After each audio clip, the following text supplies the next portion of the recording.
Hello friends. Did you know that nearly 80% of those who watch my videos aren't subscribed? If you enjoy the content, I'd truly appreciate it if you hit that subscribe button. It helps a lot. Also, don't forget to leave a like and share your thoughts in the comments. Your interaction not only supports the channel's growth, but also helps these stories reach more people. Thank you all for being here. By the way, where are you watching from? Let me know in the comments. I never believed in gut feelings until that October night on Highway 1. My name is Officer Jake Martinez, and I've been patrolling the Pacific Coast Highway with the California Highway Patrol for 8 years. The stretch between Malibu and Ventura County has seen its share of accidents, domestic calls, and the occasional drunk tourist who thinks driving these winding cliffs at midnight is a good idea. But what happened that Tuesday night still makes my hands shake when I think about it. The fog was rolling in thick from the Pacific when my shift started at 10 p.m. Highway 1 becomes a different beast at night, especially when the marine layer swallows the moonlight and turns everything beyond your headlights into gray nothing. The radio crackled with routine traffic stops and fender benders further south near Santa Monica, but my sector stayed quiet. Too quiet, as it turned out. Around 11:45, I was parked at the scenic overlook near Point Mugu, finishing paperwork from an earlier speeding citation. The ocean below was invisible in the darkness, just the sound of waves hitting rocks somewhere in the void. My patrol unit faced north toward Oxnard. Emergency lights off, engine idling. The heater fought against the damp chill seeping through the windows. That's when I saw the headlights in my rearview mirror. 2 white beams appeared around the southern curve, moving fast. Too fast for these conditions. I reached for the radar gun, but before I could get a reading, the vehicle flew past. It was a dark sedan, maybe black or navy blue, windows tinted so dark they looked painted. No license plate visible in the brief moment it passed under the streetlight. I flipped on my emergency lights and pulled onto the highway. The sedan's taillights were already disappearing around the next bend. I radioed in the pursuit. Control, this is Unit 7 Adam 12, initiating traffic stop northbound Highway 1 near Point Mugu. Dark sedan, excessive speed, no visible plates. Copy 7 Adam 12. Backup en route from Oxnard Station. The sedan wasn't slowing down. If anything, it seemed to be accelerating. These curves were posted at 35 miles per hour for good reason. The cliff face on the right and the 300-foot drop to the ocean on the left didn't forgive mistakes. But this driver seemed to know every twist and turn like they'd driven this route 1,000 times. I kept my distance, lights and siren going, but my speedometer was pushing 60 on stretches where I'd normally cruise at 40. The fog thickened as we climbed toward the hills, and I found myself leaning forward, squinting through the windshield. The sedan's taillights would disappear completely in the thickest patches, only to reappear like red eyes in the mist. 5 miles into the chase, something changed. The sedan's brake lights flashed once, twice, then it pulled over at a wide spot in the road near Neptune's Net. Just stopped. Engine still running, but perfectly still. I radioed our position and approached on foot, flashlight in my left hand, right hand resting on my service weapon. Standard procedure for a high-risk stop. But as I got closer, something felt wrong. The car was a late-model BMW sedan. Pristine black paint that seemed to absorb my flashlight beam. The windows were tinted beyond legal limits, dark enough that I couldn't see inside even with the light. Driver, turn off the engine and exit the vehicle with your hands visible. Nothing. The engine kept purring. I could hear the ocean far below, waves crashing against the rocks, but no sound from inside the car. I moved to the driver's side window and tapped with my flashlight. Driver, I need you to roll down the window. The window slid down with an electronic hum, but there was no one behind the wheel. The driver's seat was empty. So was the passenger seat. I aimed my flashlight into the back seat, also empty. The engine was running, the car was in park, but there was no driver. No one at all. My skin went cold, and not from the ocean breeze.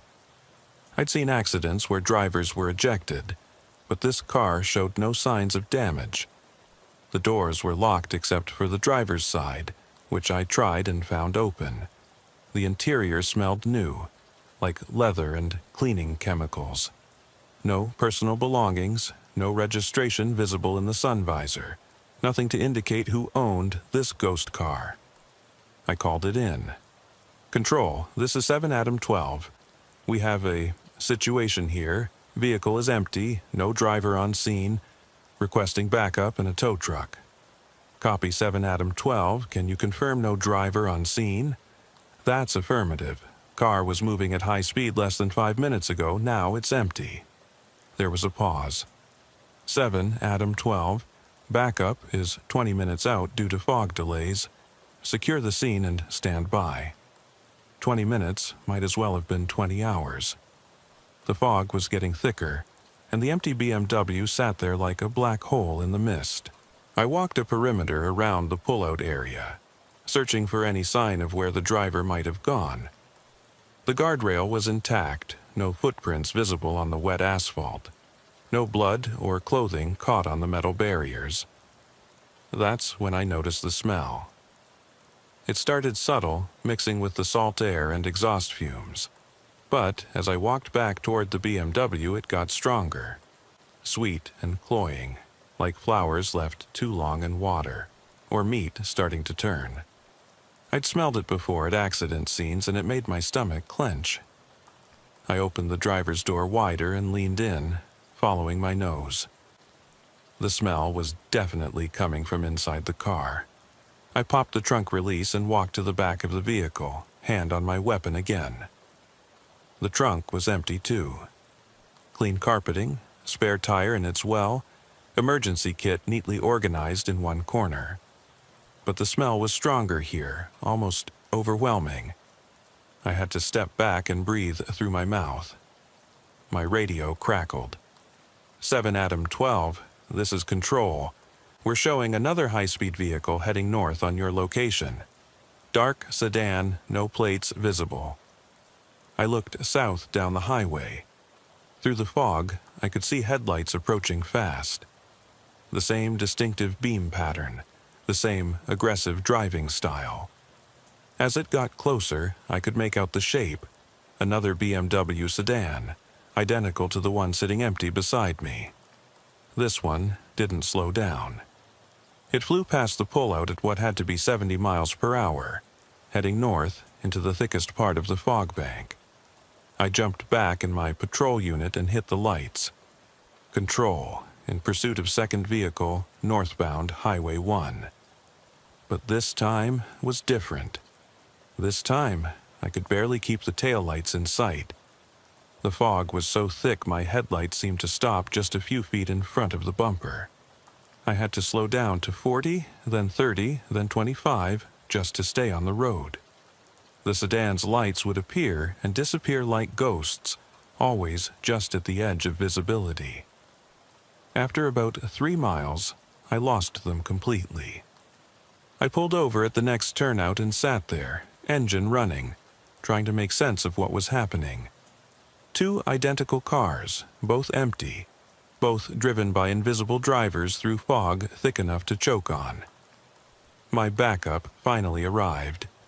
Officer Sarah Williams from Oxnard Station, her patrol unit appearing out of the fog like a ship coming into port.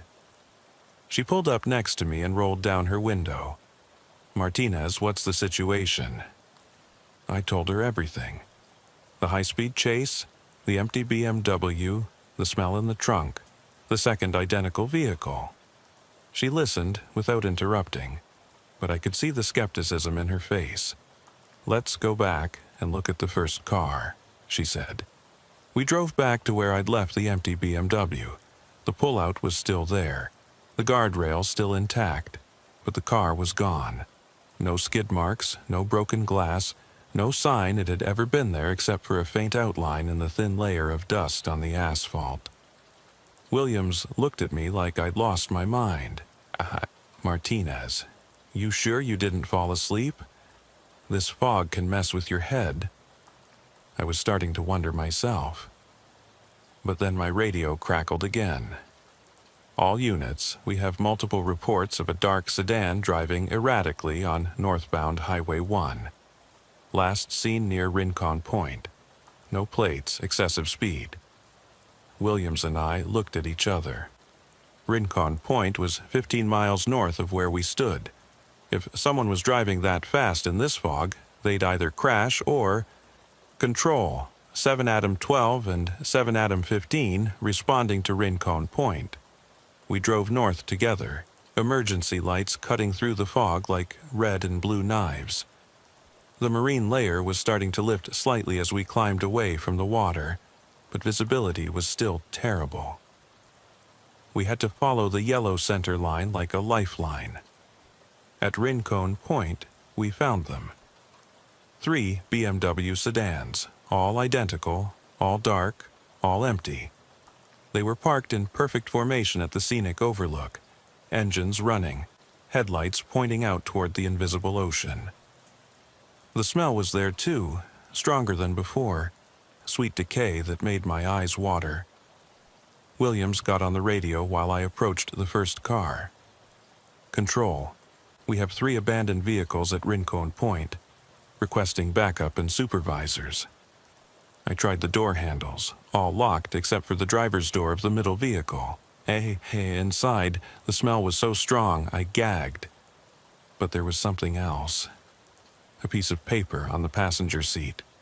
I pulled on gloves and picked it up. It was a printout from a medical examiner's office, dated 3 days earlier. The header read, Ventura County Coroner, Transport Manifest. Below that, a list of names and case numbers. At the bottom, a destination, Pacific View Memorial Park, Malibu section. My hands started shaking as I read the names. John Richardson, age 45, traffic fatality. Maria Santos, age 32, drowning victim. David Kim, age 28, drug overdose. 7 names total, all with death dates within the last week. Williams appeared at my shoulder. What is it? I showed her the paper. Her face went pale in the flashlight beam. Martinez, Pacific View Memorial is back where we started, down near Point Mugu. We looked at the 3 empty cars, engines still running, headlights still burning through the fog. Then at each other. How do 3 dead people drive 3 cars 15 miles through fog like this? Williams whispered. I didn't have an answer. But as we stood there trying to process what we were seeing, I heard something that made my blood freeze. The sound of car doors closing. All 3, one after another. Soft clicks in the mist. We spun around. The cars were still there, still empty as far as we could see through the tinted windows. But now all the engines were off. The sudden silence was deafening. Williams had her weapon drawn. Who's there? Show yourself. Nothing.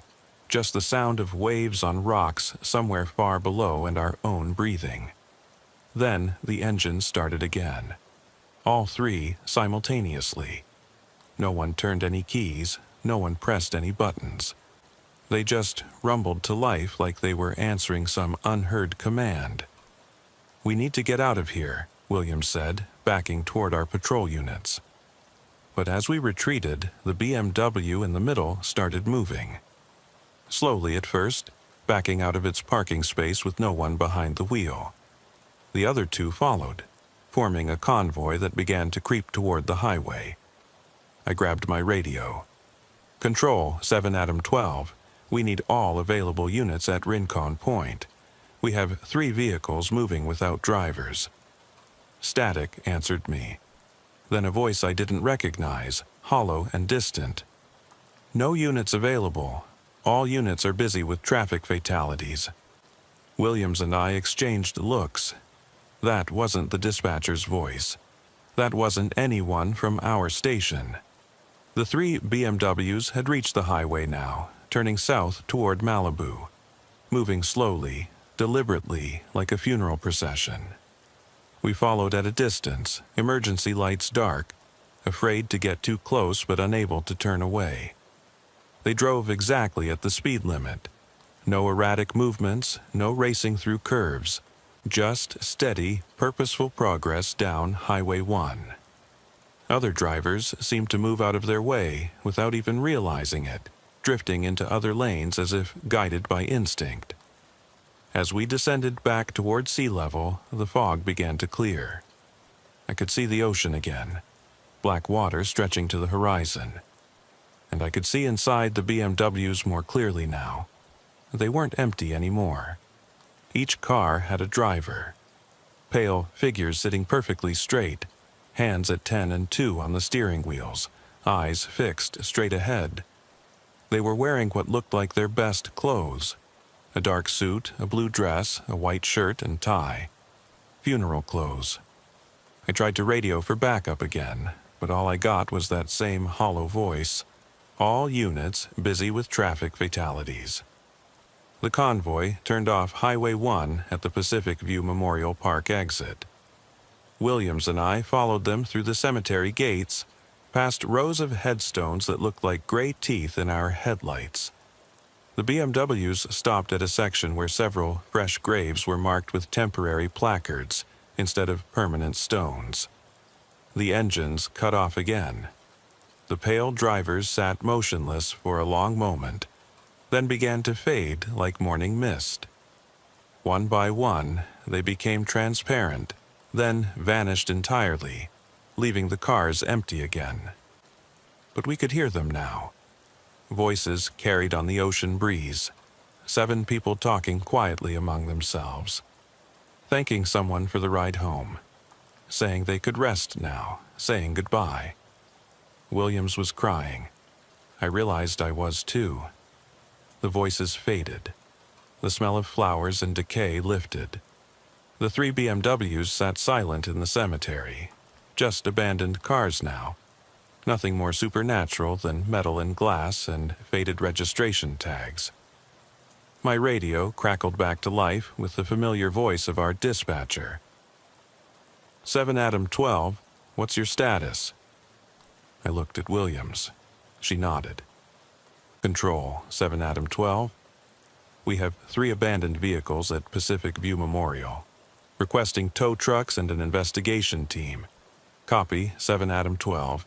Units are en route. We waited by our patrol cars until backup arrived. 3 tow trucks hauled away the empty BMWs. The investigation team found nothing unusual. Just 3 stolen vehicles that had been missing from various locations around Los Angeles County. No fingerprints, no DNA, no indication of who had been driving them. The coroner's manifest I'd found was real. Those 7 people had died within the past week, all transported to Pacific View Memorial for burial. But their graves had been empty when the groundskeepers opened them the next morning. The bodies were missing. They found them 3 days later, all 7, lying peacefully in their assigned plots. The graves hadn't been disturbed. The caskets were still sealed, but somehow the bodies had found their way home. The official report listed the BMW incidents as vehicle thefts with unknown perpetrators. The missing bodies were explained as a clerical error. They'd been in the right graves all along. The groundskeepers had just looked in the wrong section. But I know what I saw. And Williams knows too, though we don't talk about it much. 7 people who needed one last ride. One final journey down Highway 1 to their eternal rest. Maybe they couldn't find peace until they'd made that trip. Until they'd felt the ocean breeze and heard the waves one more time. I still patrol that stretch of highway. Still work the night shift when the fog rolls in thick and cold from the Pacific. Sometimes I see cars driving a little too carefully, a little too purposefully through the mist. Sometimes I catch the scent of flowers on the wind, mixed with salt air and exhaust. I don't chase them anymore.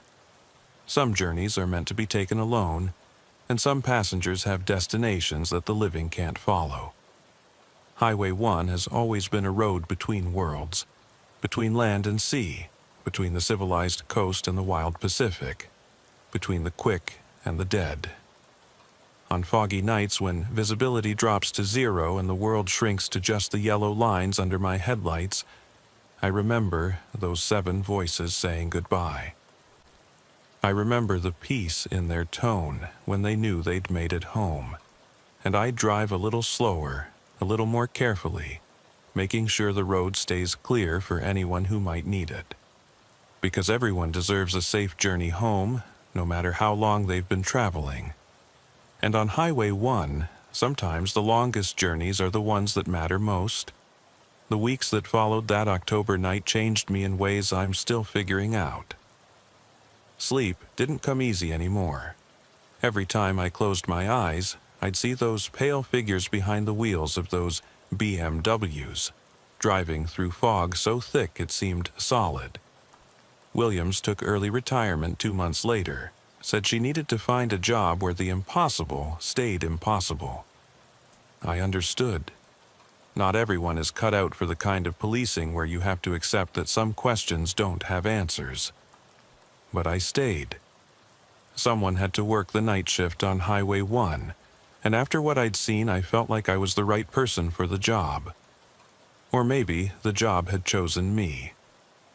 Either way, I found myself volunteering for extra shifts, taking calls that other officers mysteriously couldn't handle, becoming the unofficial guardian of the most haunted stretch of highway in California.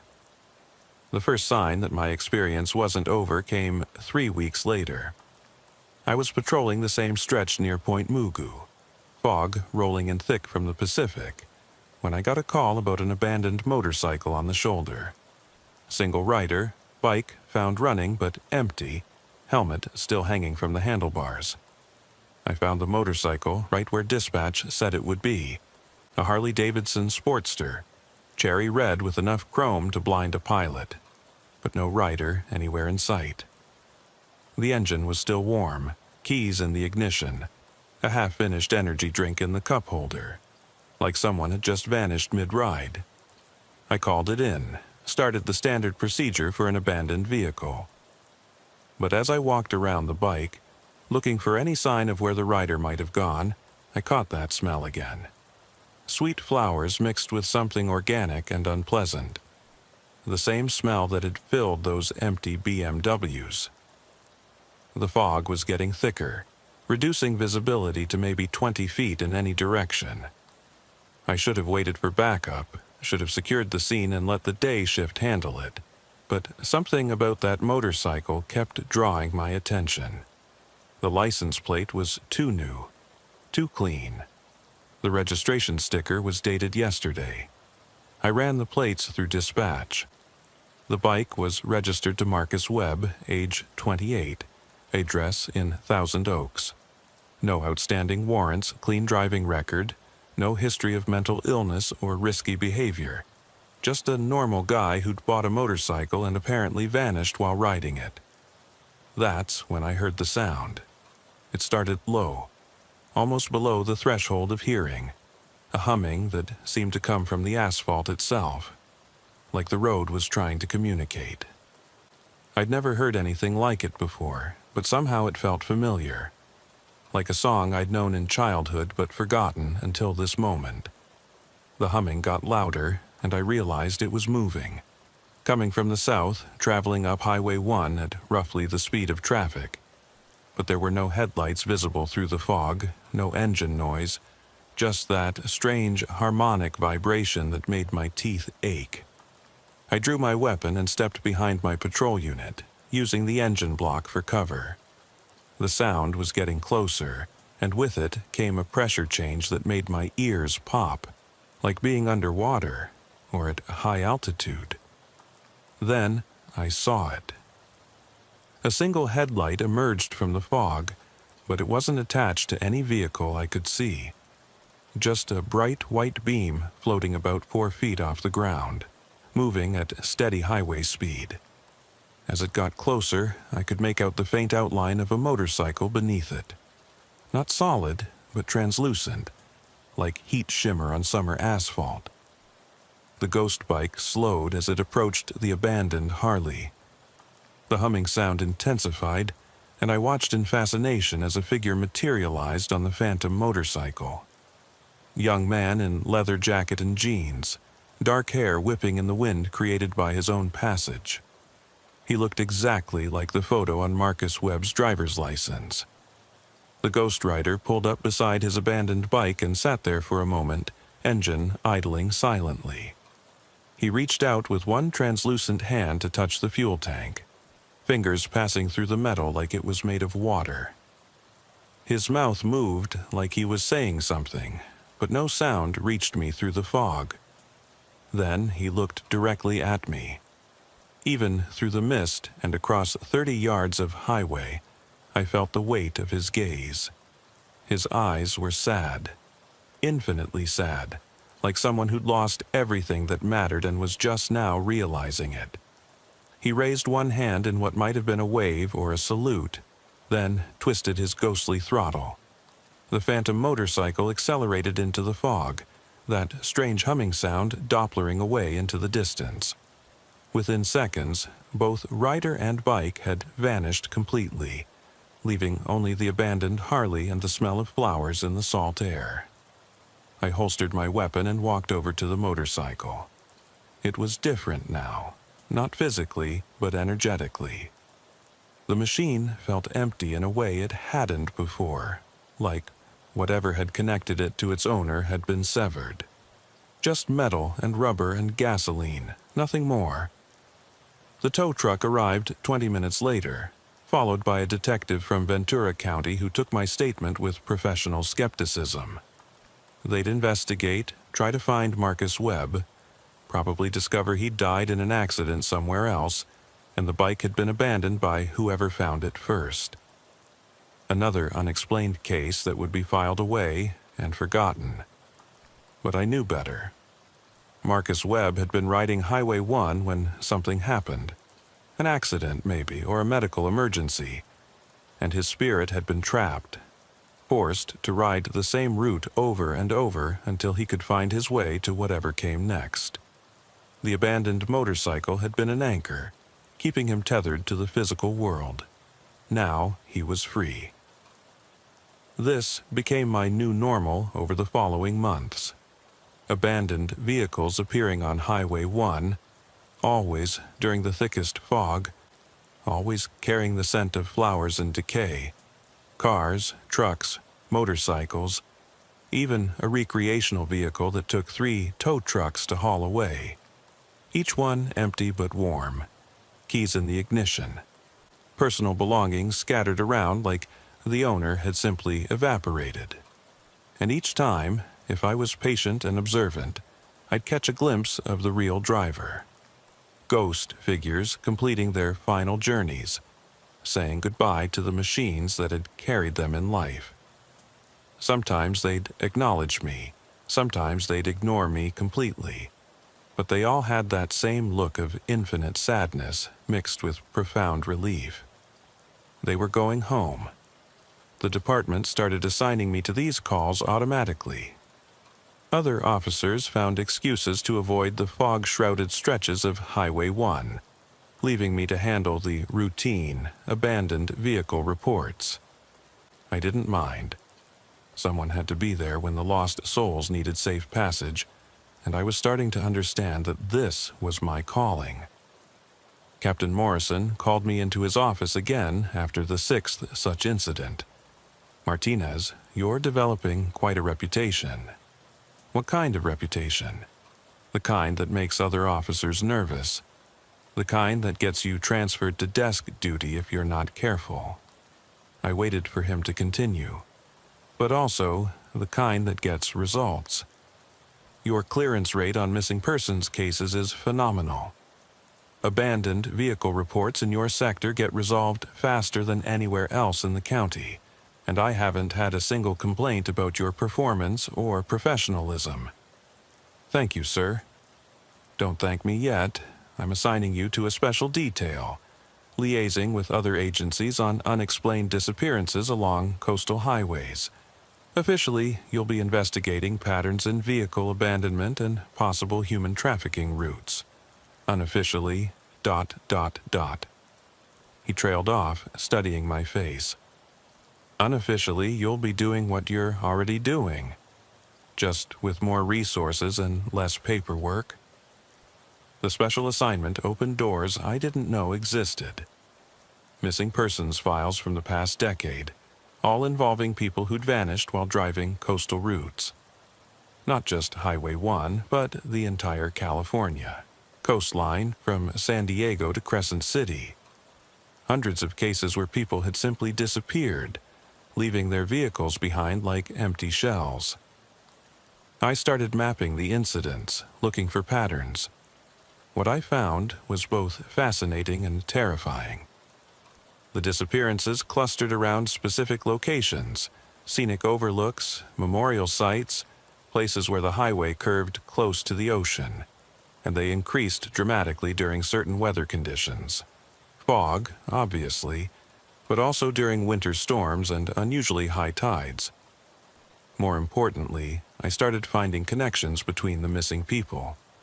Not obvious ones, but subtle threads that linked their stories together. A disproportionate number of them had lost someone close recently. Parents, spouses, children. Many were traveling alone, often late at night, often with no clear destination in mind. They were all carrying grief. That realization changed everything. These weren't random disappearances or accidents. They were journeys of sorrow. People so overwhelmed by loss that they'd somehow stepped outside the normal boundaries of life and death. Highway 1 was serving as a conduit for their pain, a route that led from the world of the living to whatever lay beyond. I started approaching the abandoned vehicle calls differently. Instead of just securing the scene and waiting for tow trucks, I began treating each location as a kind of shrine. I'd stand quietly in the fog, listening for voices or footsteps, watching for movement at the edge of visibility. More often than not, I'd catch glimpses of the ghost drivers completing their final miles. Sometimes I could help them. The breakthrough came on a December night near Pismo Beach. Heavy fog had rolled in around midnight, thick enough to shut down most of Highway 101. But I was patrolling Highway 1, as usual, when the call came in about an abandoned pickup truck. I found it parked at a scenic overlook, engine running, driver's door hanging open. A Ford F-150, maybe 10 years old, with a child's car seat in the back and toys scattered across the floor. The registration belonged to David Santos, age 34, divorced, living in Santa Maria. But this time was different. This time, I could see the ghost driver before his vehicle had fully materialized. He was sitting on a bench at the overlook, transparent figure staring out at the invisible ocean. Young man in work clothes, holding something in his hands that looked like a small toy. Even from a distance, I could see the tears on his face. I approached slowly, not wanting to startle him. Ghosts could be unpredictable, especially fresh ones who hadn't accepted their situation yet. "David?" He looked up at me, surprised. Most spirits couldn't hear the living, but sometimes grief made them more perceptible to both worlds. Can you see me?" "I can see you," I said, sitting down on the bench beside him. "You're David Santos, right? From Santa Maria?" He nodded, looking down at the toy in his hands. It was a small stuffed elephant, purple with pink ears. "This was Emma's, my daughter. There was an accident. Drunk driver, ran a red light." The pain in his voice was so raw it made my chest ache. I'd read about this case, 5-year-old Emma Santos, killed by a repeat DUI offender who walked away from the collision without a scratch. David had been fighting for custody when it happened, trying to protect his daughter from an unstable ex-wife. Now, there was nothing left to protect. I was driving to see her, he continued. Every night for 3 weeks I get in the truck and drive south. But I never make it past this spot. Every time I try to keep going, I end up here instead. Because this isn't about reaching her, I said gently. This is about letting go. He looked at me with eyes full of desperate hope. Can you help me? I just want to see Emma one more time. Tell her I'm sorry I couldn't save her. I thought about all the other ghost drivers I'd encountered, all the souls trapped between worlds by unresolved grief. Maybe my role wasn't just to witness their passages, but to help them find peace. David, where do you think Emma is now? I don't know. Heaven, maybe, if there is such a place. And where do you think you need to be? He was quiet for a long moment, studying the stuffed elephant. With her? But I don't know how to get there from here. Maybe you don't need to go anywhere. Maybe you just need to stop trying so hard to stay. The fog began to swirl around us, and I felt that familiar pressure change that meant something supernatural was happening. But this time it felt different, warmer, more welcoming, like a door opening instead of closing. David looked up from the toy, and his translucent face filled with wonder. Do you hear that? I listened, straining to catch whatever he was hearing through the fog and wind. And then I heard it too, the sound of a child laughing, happy, carefree laughter coming from somewhere just beyond the edge of perception. Emma, David whispered. The laughter came again, closer this time, and with it a small voice calling out, Daddy! Daddy, come play with me. David stood up from the bench, the stuffed elephant clutched to his chest. The sadness was leaving his face, replaced by joy so pure it made the fog around us glow with soft light. She's here, he breathed. She's really here. She's been waiting for you, I said. She just needed you to stop running long enough to find her. He turned to me one last time. Thank you for seeing me, for helping me understand. Thank you for trusting me. David Santos smiled, the first genuine smile I'd seen from any of the ghost drivers. Then he walked into the fog, following his daughter's voice, and both of them faded into whatever comes after this life. His abandoned truck sat in the parking lot until morning, when the tow truck hauled it away. Another case closed, another soul at peace. But for me, it was the beginning of a new understanding of what I was meant to do on these fog-shrouded nights. I wasn't just a police officer anymore.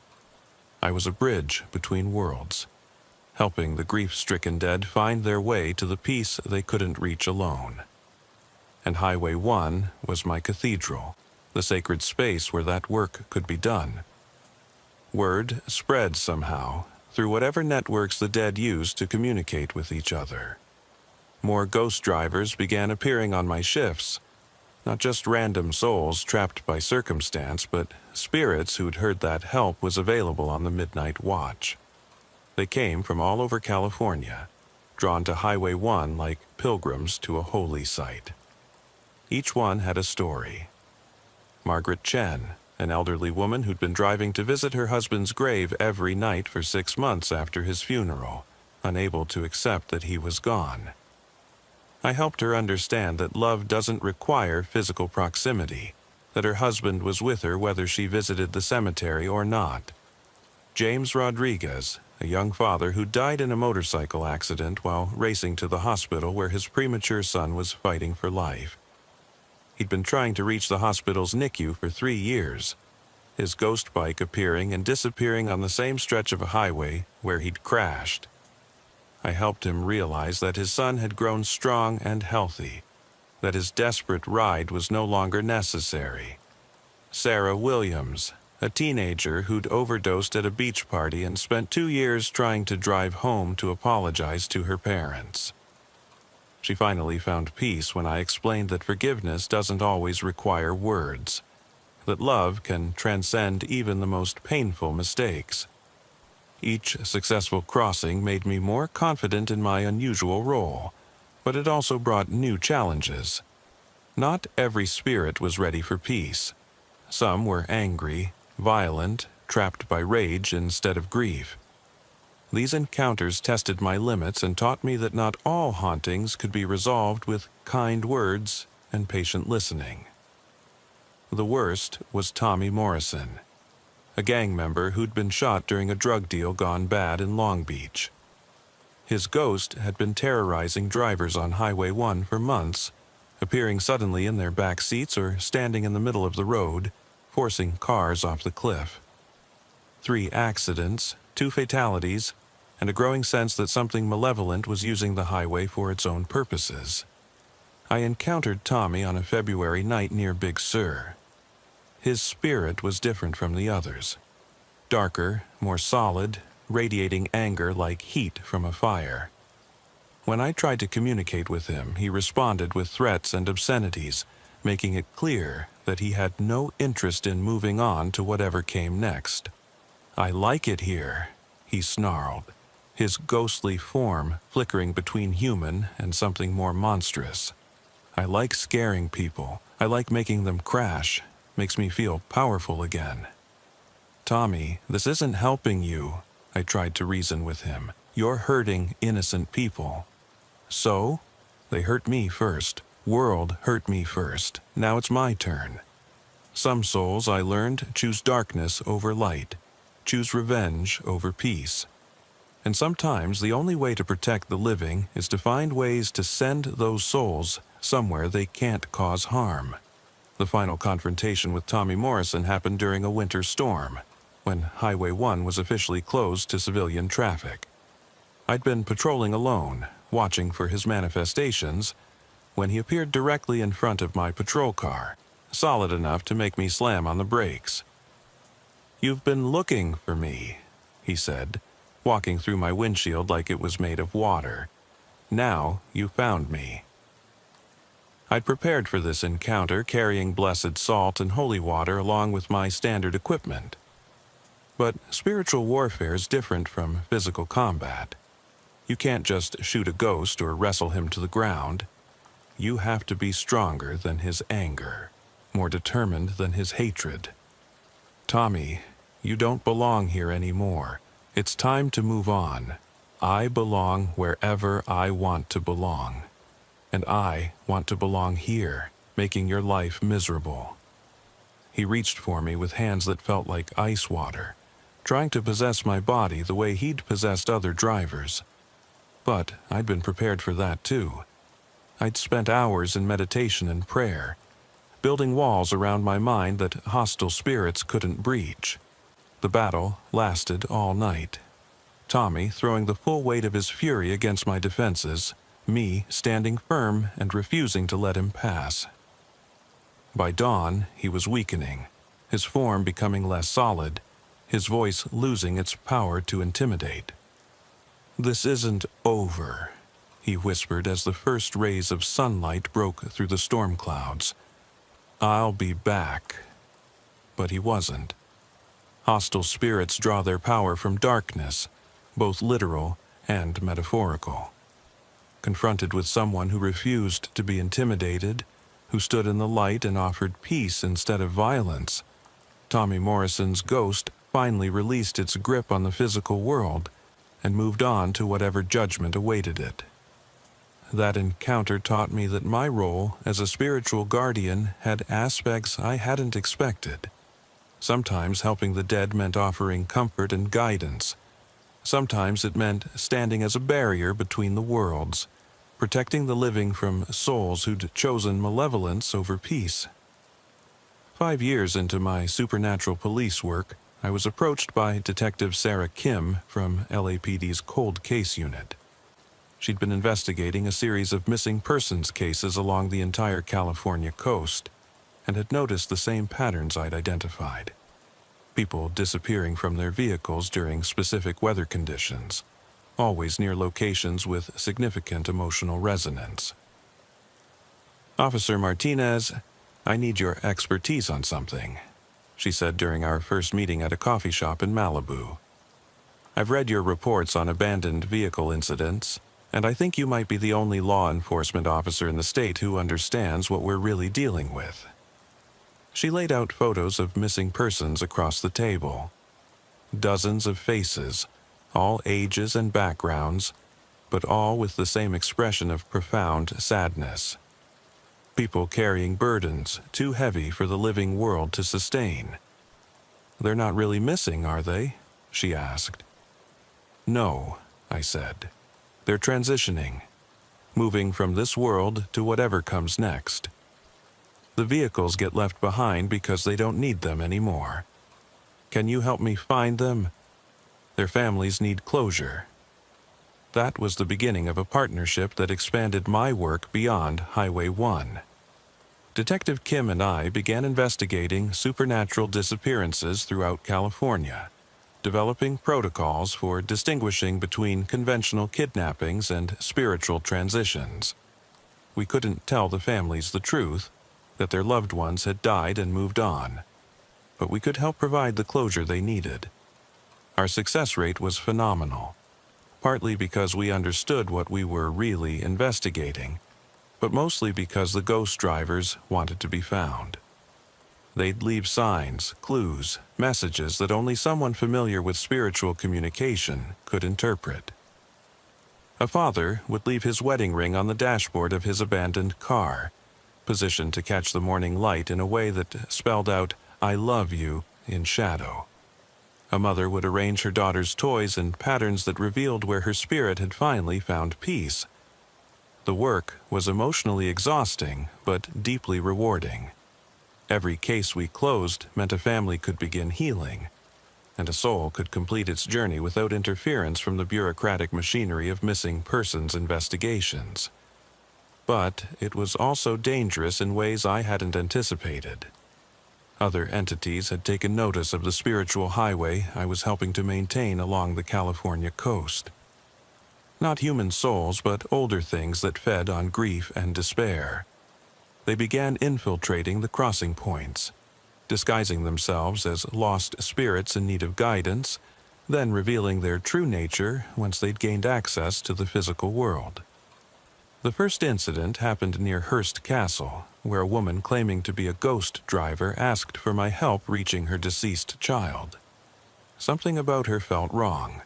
Too solid, too aware, too hungry. When I began questioning her more closely, her human disguise began to slip, revealing something predatory underneath. "You've been opening doors," the creature hissed, its form shifting between human and something reptilian, making it easy for us to cross over. "We should thank you." I barely escaped that encounter, but it taught me that spiritual work attracts attention from more than just human souls. There are other inhabitants of the spaces between worlds, and not all of them have good intentions toward the living. This led to connections with other people doing similar work. Father Miguel Santos, a Catholic priest who specialized in exorcisms and spiritual cleansing. Dr. Jennifer Walsh, a psychologist who studied near-death experiences and helped people process supernatural encounters. Robert Thompson, a former Marine who'd started investigating paranormal incidents after his own ghostly encounters during military service. Together, we formed an unofficial network of spiritual first responders, people who understood that sometimes police work extended beyond the physical world. We shared information, resources, and backup for the cases that ordinary law enforcement couldn't handle. The most challenging case came in my 7th year on the supernatural beat. A mass casualty event where 15 people had died in a chain reaction accident on Highway 1 during a particularly dense fog. Instead of moving on normally, all 15 spirits became trapped at the crash site, reliving their final moments over and over again. The location became a supernatural hazard, with the ghost drivers causing additional accidents as living motorists swerved to avoid the phantom vehicles. We had to close that stretch of highway while our team worked to help the trapped spirits find peace. It took 3 weeks. Each spirit had to be approached individually, their specific fears and regrets addressed before they could let go of the crash site. Some needed to send messages to family members. Others needed assurance that their deaths weren't their fault. A few needed help understanding that they were actually dead, that the endless repetition of the crash was keeping them from whatever came next. Father Santos provided spiritual counseling. Dr. Walsh helped with psychological intervention. Robert Thompson coordinated with Highway Patrol to maintain the road closure and explain the situation to frustrated motorists in terms they could accept. I served as the primary communicator, the bridge between the living and dead teams. Every day for 3 weeks, I stood at the crash site and talked to 15 confused, terrified souls, helping them understand their situation and find the courage to move forward. The breakthrough came when we realized the spirits weren't just trapped by their own fear, they were being held by their concern for each other. They'd formed a community in death, unwilling to abandon any member of their group. It wasn't until we helped them understand that they could travel together, that crossing over could be a group journey instead of a solo endeavor, that they finally found peace. All 15 spirits departed at sunset on the 21st day, holding hands as they walked into a light that seemed to emanate from the ocean itself. The crash site immediately felt different, cleaner, safer, free of the psychic residue that had been accumulating there. Highway 1 reopened the next morning with no explanation beyond maintenance complete. That case established protocols that we still use today for complex supernatural incidents. Sometimes individual intervention isn't enough. Sometimes entire communities of spirits need help transitioning together. The work requires patience, understanding, and a willingness to think beyond conventional solutions. My reputation in the supernatural law enforcement community grew. I started getting consultation requests from agencies across the country, helping other officers understand and respond to paranormal incidents. The training I provided was always unofficial, couched in terms of psychology and crisis intervention, but the people who needed it knew what we were really talking about. But the biggest challenge was yet to come. The supernatural highway patrol work opened doors I never expected to walk through. 3 months after the mass casualty incident near Hearst Castle, I received a call from the Federal Bureau of Investigation. Special Agent Rebecca Martinez, no relation despite sharing my last name, wanted to discuss what she called anomalous transportation phenomena along the West Coast. We met at a diner in Pismo Beach, one of those 24-hour places where truckers and night shift workers gather to drink coffee that could strip paint and eat pie that tastes like childhood memories. Agent Martinez was younger than I'd expected, maybe early 30s, with the kind of sharp intelligence that made you careful about every word you spoke. "Sergeant Martinez," she began, sliding a thick folder across the table. "I've been reviewing your incident reports for the past 5 years. Interesting reading." The folder contained copies of every supernatural case I'd worked, along with similar reports from Oregon, Washington, and Alaska. Hundreds of incidents involving abandoned vehicles, missing persons, and unexplained accidents along coastal highways from Mexico to the Arctic Circle. "We think there's a pattern here," Agent Martinez continued. "Something bigger than individual hauntings or isolated paranormal events. We're calling it the Pacific Coast Phenomenon, and we'd like your help understanding it." I flipped through the reports, recognizing the familiar elements: fog-bound highways, grief-stricken drivers, vehicles found empty but still running. But the scale was staggering. What I'd thought was a localized California issue was apparently happening along thousands of miles of coastline. "What do you think is causing it?" That's what we're trying to determine. Could be geological, something about the tectonic activity along the Pacific Rim creating weak spots between dimensions.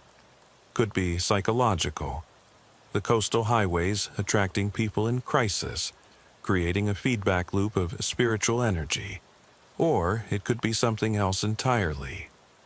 She pulled out another file, this one marked with classification stamps I'd never seen before. Sergeant, I'm going to share something with you that's not in any official database. 3 years ago, we started tracking a specific type of missing person case. People who disappear from vehicles along coastal routes, but whose bodies are later found in locations hundreds or thousands of miles away. Always peaceful, always appearing to have died of natural causes, always discovered in places that had special meaning to them in life. The implications hit me immediately. They're completing journeys that started in the spirit world. That's our working theory. Somehow, these coastal highways are serving as launching points for souls to travel vast distances instantaneously. We've had bodies turn up in childhood homes across the country, in foreign countries where the deceased had never traveled while alive, even in locations that only existed in their memories or dreams. This was bigger than anything I'd imagined. Not just local ghosts finding peace, but the entire supernatural transportation network spanning continents. What do you need from me? We're assembling a task force. People with field experience in paranormal law enforcement. You'd be our West Coast coordinator working with similar specialists up and down the coastline. Full federal authority, unlimited resources, and access to information that's been classified since the 1940s. The 1940s. That caught my attention. How long has the government known about this? Agent Martinez smiled grimly. Sergeant, the U.S. military has been documenting supernatural phenomena since World War II. We just haven't known what to do about it until recently. She opened the classified file, revealing photographs and documents that made my head spin. Military reports of ghost soldiers appearing at battlefield memorial sites. Navy accounts of phantom ships sailing alongside living vessels. Air Force documentation of unidentified aerial phenomena that defied all known laws of physics. The pattern became clear about a decade ago, she continued. These aren't random hauntings or isolated incidents. They're part of a global network of spiritual pathways, with major nodes at locations of intense emotional significance. The Pacific Coast highways are just one segment of a much larger system. I thought about all the ghost drivers I'd helped over the years, all the souls who'd found peace through the mysterious roads that ran along California's coastline. Had I been serving as a small-time operator in a vast, invisible transportation company? If this is real, if there's actually a global network of supernatural highways, why hasn't it been public knowledge? Because knowledge changes things. The more people know about these pathways, the more they use them. And not everyone who uses them has good intentions. She showed me another file, this one containing incident reports that made my experience with Tommy Morrison look like a minor disturbance. Malevolent entities using spiritual highways to spread across the globe. Hostile ghosts coordinating attacks on living populations. Ancient things that had been sleeping for centuries suddenly awakening and traveling along the network to places where they could cause maximum harm. The network is destabilizing, Agent Martinez explained. Too much traffic, too many crossings, too many doors being opened without proper safeguards. We need people who understand how it works to help us regulate it before something catastrophic happens. The job offer was tempting, but it also meant leaving behind the work I'd been doing along Highway 1, all the individual souls who still needed help, all the local crossings that required monitoring and maintenance. I need to think about it. Of course. But don't take too long. we've detected increased activity along your section of the coast.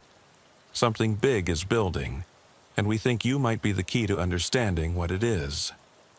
She left me with the files and her contact information, along with a warning that changed everything I thought I knew about my supernatural police work.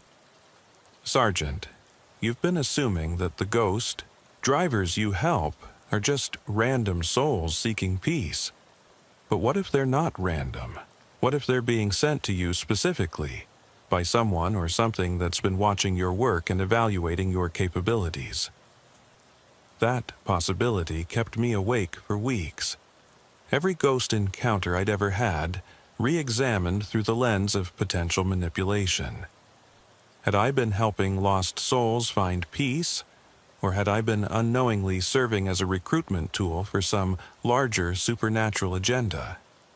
The answer came during my next encounter with a ghost driver, 2 weeks after my meeting with Agent Martinez. Another abandoned vehicle on Highway 1. Another translucent figure in need of guidance. But this time, I asked different questions. The spirit claimed to be Janet Morrison, a middle-aged woman who died in a car accident while driving to see her estranged daughter.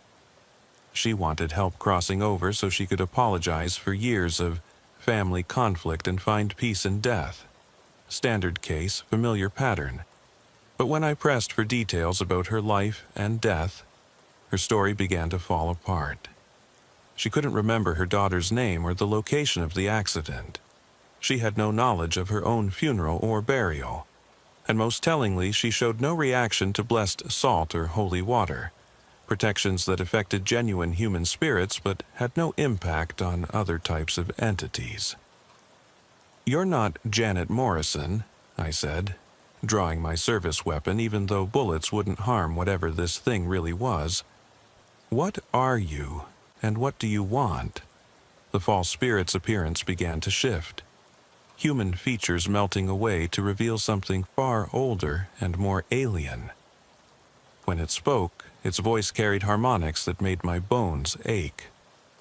"We have been watching your work, Bridge Builder. You show promise as a guide between worlds.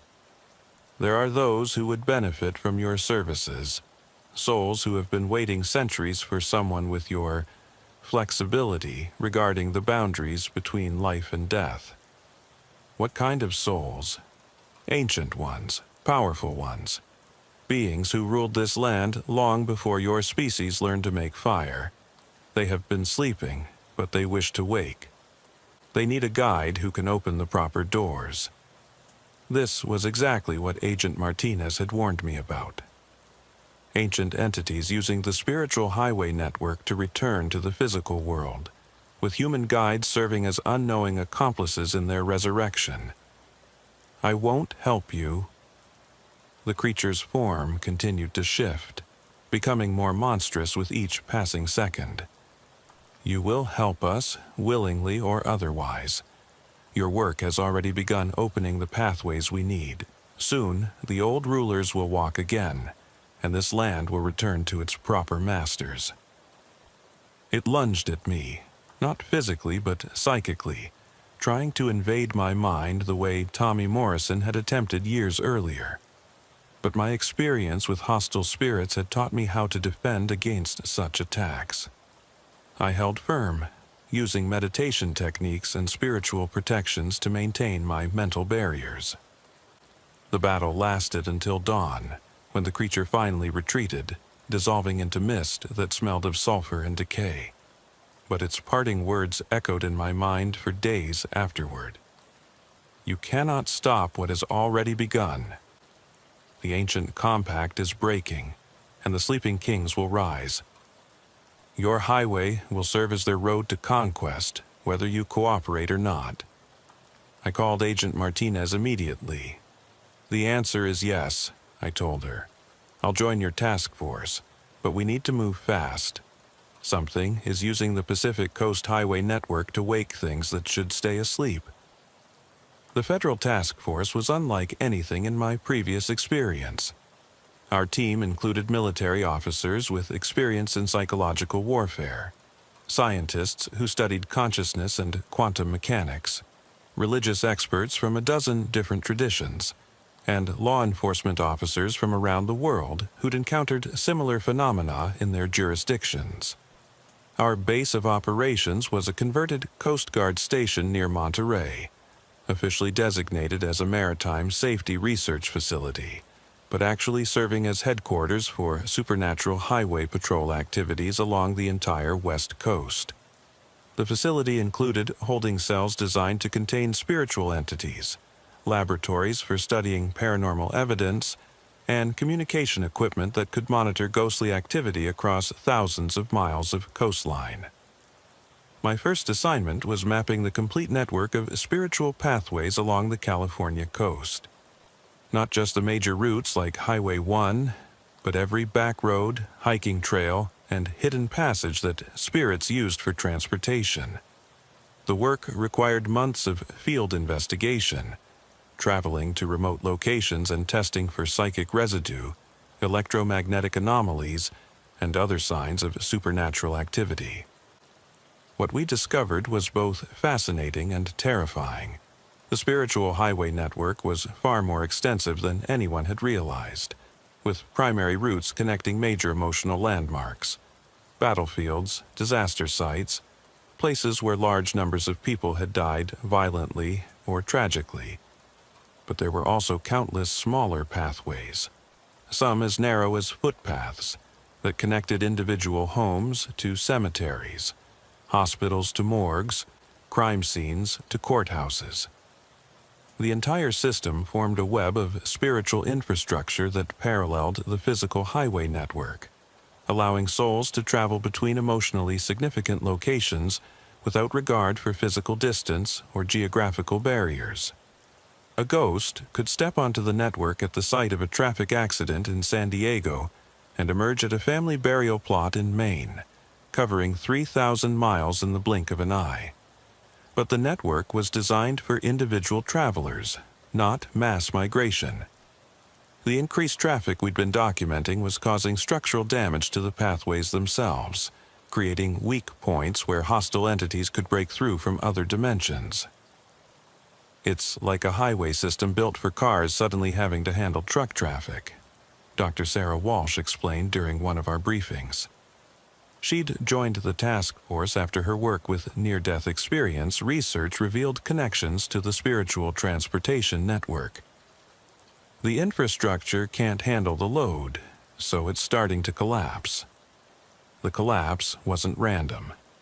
Our investigations revealed that someone, or something, was deliberately overloading specific sections of the network, weakening the barriers between dimensions in strategic locations. Ancient entities were using the chaos to slip through cracks in reality, manifesting in the physical world for the first time in millennia. The first confirmed breakthrough happened near Big Sur, at a scenic overlook that had been the site of numerous ghost sightings over the years. Local park rangers reported that the area had developed an unnatural chill, even during hot summer days, and visitors complained of feeling watched by invisible presences. Our team investigated and found evidence of a major dimensional rupture. Something massive had used the spiritual highway network to cross over from whatever realm it had been inhabiting, leaving behind psychic residue that made the air itself feel hostile to human life. We tried to track the entity, but it had vanished into the California wilderness, leaving only footprints that looked like they'd been made by something with too many joints in its legs and claws where humans had toes. This is just the beginning, Agent Martinez warned during our emergency briefing. Our monitoring stations are detecting similar breakthrough attempts all along the coast. Whatever's organizing this knows our highway network better than we do. The realization that we were facing organized opposition changed everything about our mission. We weren't just maintaining spiritual infrastructure anymore. We were fighting a war against entities that wanted to reclaim dominance over the physical world. Our enemy revealed itself 3 weeks later. I was patrolling a section of Highway 1 near Carmel when every piece of electronic equipment in my patrol unit suddenly died. Radio, GPS, engine management system. Everything shut down simultaneously, leaving me stranded on a dark road with nothing but a flashlight and my service weapon.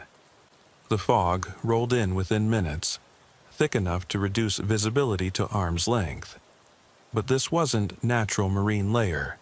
This was something alive and purposeful, moving against the wind and carrying sounds that had no earthly source. I got out of the disabled patrol car and waited, knowing that whatever had caused this wasn't finished with me yet. The voice came from everywhere at once, speaking English with an accent that belonged to no human culture. Bridge builder, guardian of the between paths, you have interfered with our awakening for the last time. Who are you? We are the first inhabitants of this land. We ruled here when your ancestors were learning to chip flint and make fire. We were cast into the sleeping realm by later interlopers, but now the pathways are open again, and we return to reclaim what was always ours. The fog began to take shape around me, forming into humanoid figures that stood 12 feet tall and moved with predatory grace. They had the basic structure of humans, 2 arms, 2 legs, a torso, a head, but everything was wrong. Joints bent in impossible directions, fingers ended in claws that could shred steel, and their faces were arrangements of features that had never been designed for human comfort. The compact that bound us weakens, the lead figure continued. Your people's grief and rage feed the pathways, making them strong enough to carry us back to the waking world. Soon we will walk openly again, and your species will remember its proper place in the natural order. What compact? The agreement made by your spiritual leaders and ours, long ago when the world was younger. Your kind would have dominion over the physical realm, and we would rule the spaces between. But the pathways you have opened blur the boundaries. The compact no longer holds. I was beginning to understand. The spiritual highway network hadn't developed naturally. It was the result of some ancient agreement between humanity and older inhabitants of the earth. By helping souls travel between worlds, we'd unknowingly violated the terms of that agreement, giving these ancient entities legal justification, by whatever laws governed such things, to reclaim their former territories. What do you want from me? Join us willingly, and your species may survive as servants rather than prey.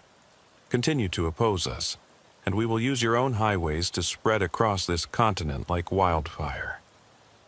I thought about Agent Martinez's warnings, about all the ghost drivers I'd helped over the years, about the possibility that my work had contributed to this crisis. But I also thought about David Santos finding peace with his daughter, about the mass casualty victims who'd finally moved on together, about every soul I'd helped find their way home. I won't help you, I said. The ancient entity's response was swift and brutal. Psychic pressure slammed into my mind like a physical blow, trying to crush my consciousness and hollow out my skull for its own use. But years of spiritual combat had taught me to defend against such attacks, and the protective techniques I'd learned from Father Santos and the other task force members held firm.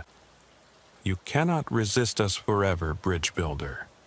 We have all the time in existence, and you are merely human. Maybe, but I'm not alone. At that moment, backup arrived in the form of 3 military helicopters equipped with experimental weaponry designed specifically for fighting supernatural entities. The aircraft appeared overhead without warning, searchlights cutting through the unnatural fog like swords of fire.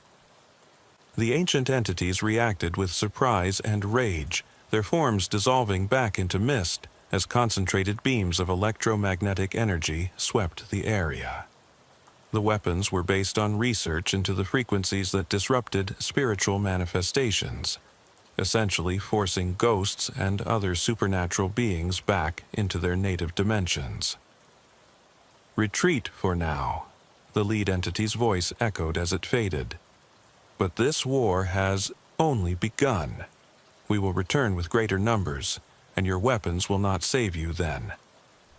The fog cleared as quickly as it had arrived, leaving me alone on Highway 1 with 3 helicopters full of federal agents and enough questions to fill a library. Agent Martinez rappelled down from the lead aircraft, her expression grim but satisfied. "Good work, Sergeant. You confirmed what we suspected. These entities are operating under some kind of legal framework that gives them authority to reclaim territory if certain conditions are met." "What kind of conditions?" "We're still researching that, but we think it has to do with spiritual energy levels.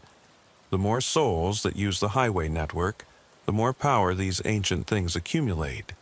They've been manipulating events to increase traffic on the pathways, building up enough spiritual energy to break whatever bonds were holding them." The implications were staggering. Every ghost driver I'd helped, every soul I'd guided to peace, had potentially contributed to weakening the barriers that kept these entities in check. My compassionate work had been turned into a weapon against humanity. So, what do we do now? Now, we learn to fight a war that most people don't even know exists, and we figure out how to shut down parts of the spiritual highway network without trapping innocent souls in the process. The war against the ancient entities lasted 3 years, and cost more lives than any conflict in American history, though most of the casualties were never reported to the public. The enemy used the spiritual highway network to appear anywhere along the West Coast without warning, manifesting in populated areas and causing chaos that looked like natural disasters or terrorist attacks to anyone who didn't know the truth. San Francisco experienced what the media called a series of gas line explosions, when ancient entities emerged from the spiritual pathways running beneath the city's financial district. The real cause was psychic eruptions that ruptured underground pipes and started fires that burned for days. Los Angeles suffered through what meteorologists described as unprecedented seismic activity, but was actually the result of massive entities trying to force their way through dimensional barriers beneath the city. The earthquake damage was really the aftermath of battles between federal task forces and beings that could reshape reality with their thoughts. Seattle endured months of unusual weather patterns that were really the side effects of ancient entities trying to open permanent gateways in the Olympic Mountains. The storms, floods, and electrical disturbances were just physical manifestations of supernatural conflicts being fought in dimensions most humans couldn't perceive. The breakthrough came when Dr. Jennifer Walsh discovered the original compact in a collection of Native American oral histories that had been preserved by tribal elders for over 1,000 years. The agreement wasn't written down. It existed as a series of spiritual ceremonies and spoken promises that had been passed down through generations of shamans and medicine workers. According to the histories, the compact had been made during a time when the physical and spiritual worlds were much closer together, when ancient entities moved freely between dimensions and humans were just beginning to develop the spiritual awareness necessary for complex supernatural negotiations. The agreement was simple but profound. Humans would have dominion over the physical realm, while the ancient entities would rule the spiritual pathways and the spaces between worlds. Both sides could travel between dimensions, but only under specific circumstances and with proper authorization from the other party. The spiritual highway network had developed as humanity's side of the bargain, a way for human souls to travel between worlds without infringing on the ancient entity's territory. But the massive increase in traffic over the past decade had overwhelmed the system, creating unauthorized crossings that violated the compact's terms.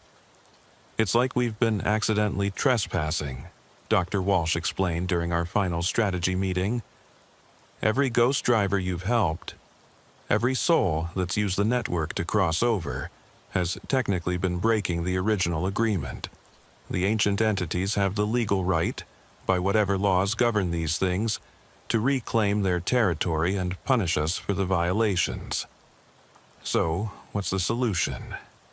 We need to renegotiate the compact, update the terms to account for changes in human population and spiritual awareness. But that requires finding representatives who can speak for both sides with full authority to make binding agreements. The negotiations took place at a location that existed simultaneously in the physical and spiritual worlds, a cave system beneath the Santa Monica Mountains that had been sacred to local Native American tribes for thousands of years. Our team included tribal elders, religious leaders from multiple traditions, government officials with authority to make binding commitments on behalf of the United States, and spiritual practitioners who could communicate directly with the ancient entities. The ancient entities sent 3 representatives, beings so old and powerful that their presence made reality itself seem unstable. They appeared as shifting geometric forms that hurt to look at directly, communicating through harmonics that bypassed human hearing and spoke directly to the listener's consciousness. The negotiations lasted 17 days. Every detail of the spiritual highway network had to be discussed, from traffic flow regulations to dimensional crossing protocols. The ancient entities wanted severe restrictions on human use of the pathways, arguing that our species had proven incapable of responsible supernatural citizenship. Our representatives fought for terms that would preserve the network's humanitarian functions while addressing the entity's legitimate concerns about territorial violations. The compromise that emerged was complex but workable. Under the new compact, human souls could continue using the spiritual highway network, but only under regulated conditions. Traffic levels would be monitored and limited to prevent system overload. Certain high-traffic routes would be temporarily closed for maintenance and repair. And most importantly, formal crossing points would be established where human and ancient entity territories intersected, with designated guardians to ensure that both sides respected the new boundaries. I was offered the position of Chief Guardian for the California section of the network, essentially Supernatural Highway Patrol Commander for the entire state. The job would mean giving up regular police work and dedicating myself full-time to maintaining the balance between worlds. It was an easy choice. The new system has been operational for 2 years now, and the results have been remarkable. Ghost driver incidents have decreased by 90%. Not because fewer souls need help, but because the network is functioning more efficiently. Proper spiritual traffic management means that most crossings happen smoothly, without the confusion and terror that used to characterize supernatural encounters. My team now includes both human officers and ancient entity liaison, beings who can communicate with lost souls in languages that predate human civilization and guide them to appropriate crossings without the traumatic encounters that used to be necessary. The work is still dangerous, still emotionally demanding, but it's also more rewarding than anything I did in traditional law enforcement. Every successful crossing represents not just one soul finding peace, but a small contribution to the stability of reality itself. The spiritual highway network extends far beyond California now. Similar systems have been established across the globe, all connected by pathways that allow souls to travel vast distances in pursuit of their final destinations. My counterparts include former police officers in Ireland who guide the spirits of famine victims, ex-military personnel in Japan who help the ghosts of samurai warriors, and indigenous shamans in Australia who maintain dreamtime crossings that have existed for 40,000 years. We communicate through methods that would have seemed impossible just a few years ago: psychic networks, spiritual radio frequencies, and meeting protocols that allow us to gather in locations that exist outside normal space and time.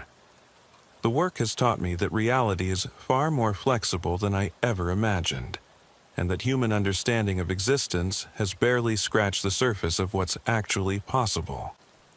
But for all the cosmic implications and supernatural complexity, the core of the work remains simple: helping lost souls find their way home.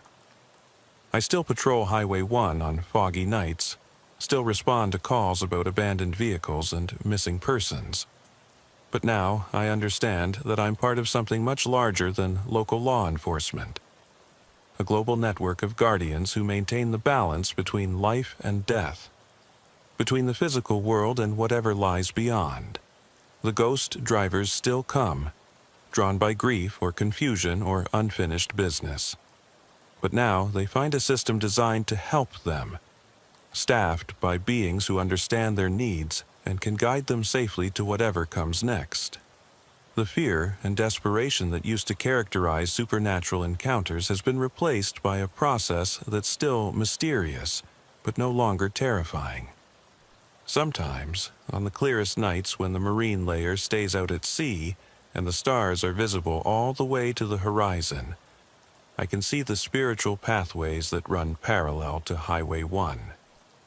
They glow with soft light that only trained observers can perceive, carrying streams of souls between the world of the living and whatever destinations await them in death. The sight is both beautiful and humbling. Every point of light represents a journey that began with someone's last breath and will end with their arrival at eternal rest. My job is to ensure that those journeys are completed safely, that no soul gets lost between worlds, that the ancient compact between humanity and the older inhabitants of reality continues to hold. It's work that requires skills they don't teach at the police academy: meditation techniques for communicating with non-corporeal entities, protective rituals for surviving psychic combat, diplomatic protocols for negotiating with beings whose thought processes are fundamentally alien to human consciousness. But at its heart, supernatural law enforcement isn't that different from regular police work. It's about protecting people who can't protect themselves, maintaining order in chaotic situations, and serving something larger than your own interests. The only difference is that some of the people you're protecting happen to be dead, and some of the chaos involves violations of physics that would make Einstein weep. The badge I wear now isn't issued by the California Highway Patrol. It's made of materials that don't exist in normal reality, inscribed with symbols that shift and change depending on who's looking at them. But it serves the same purpose as the metal shield I used to carry, identifying me as someone who's sworn to serve and protect, no matter what strange circumstances that service might require. Highway 1 still winds along the California coast, still carries tourists and commuters between San Francisco and Los Angeles. But it also carries something else now: a stream of souls making their final journeys, guided by guardians who understand that death is not an ending, but a transformation. Every sunset, I park at the overlook near Point Mugu and watch the spiritual traffic flow along the pathways that parallel the physical highway. Hundreds of souls, traveling in vehicles made of memory and hope, heading toward destinations that exist beyond the reach of human understanding. They're going home, all of them, and I'm here to make sure they arrive safely. The fog still rolls in from the Pacific on autumn nights, but it no longer brings the terror and confusion that used to characterize supernatural encounters. Now it brings peace, carrying the voices of souls who've found their destinations and are calling back to those still making the journey.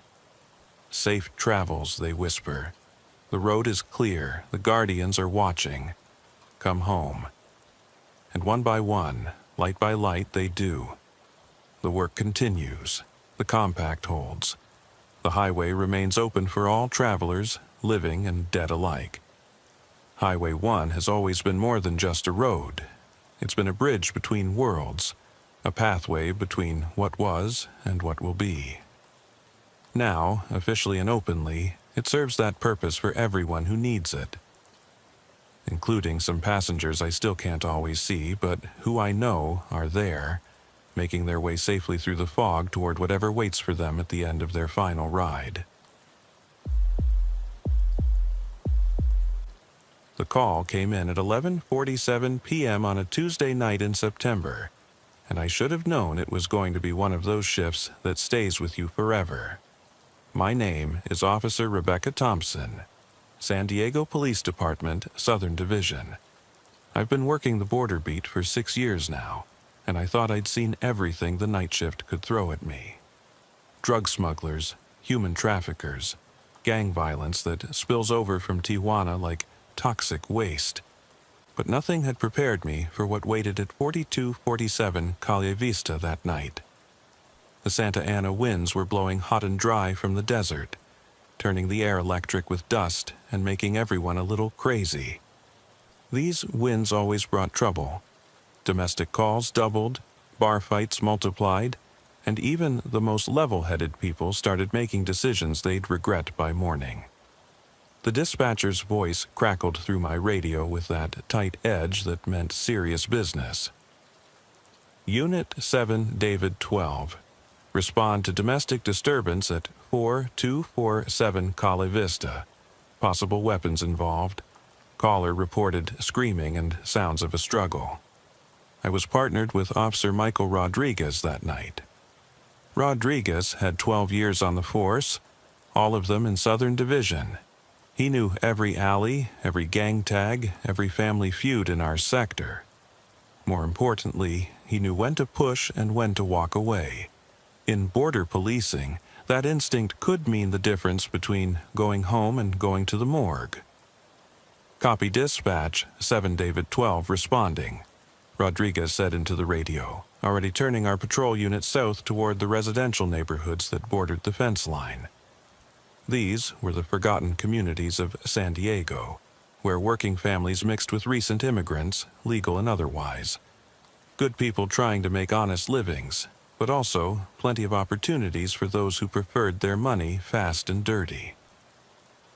Calle Vista turned out to be one of those narrow streets where houses sat close together like nervous animals. Small yards protected by chain link and razor wire.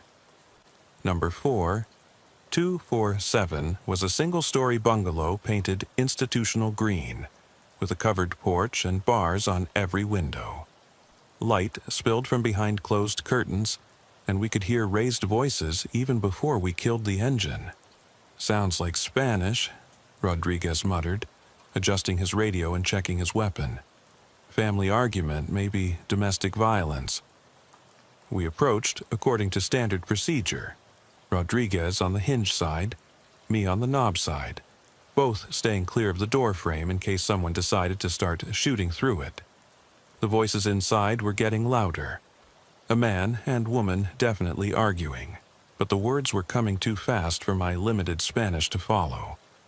Rodriguez knocked with his flashlight. San Diego Police, open the door, please. The voices stopped immediately, like someone had flipped a switch. We waited, listening to the Santa Ana winds rattle palm fronds overhead and send trash skittering across the street like urban tumbleweeds. After about 30 seconds, Rodriguez knocked again, harder this time. Police, we need to speak with you. Open the door. Footsteps approached, slow and deliberate. The porch light came on, and I could see movement behind the peephole. More waiting, then the sound of multiple locks being turned. The door opened about 6 inches, held by a security chain. A middle-aged Latina woman peered out at us. Short, gray hair, worried eyes, wearing a house dress that looked like she'd thrown it on quickly. Behind her, the house had gone quiet, but I could smell something that made my nose wrinkle.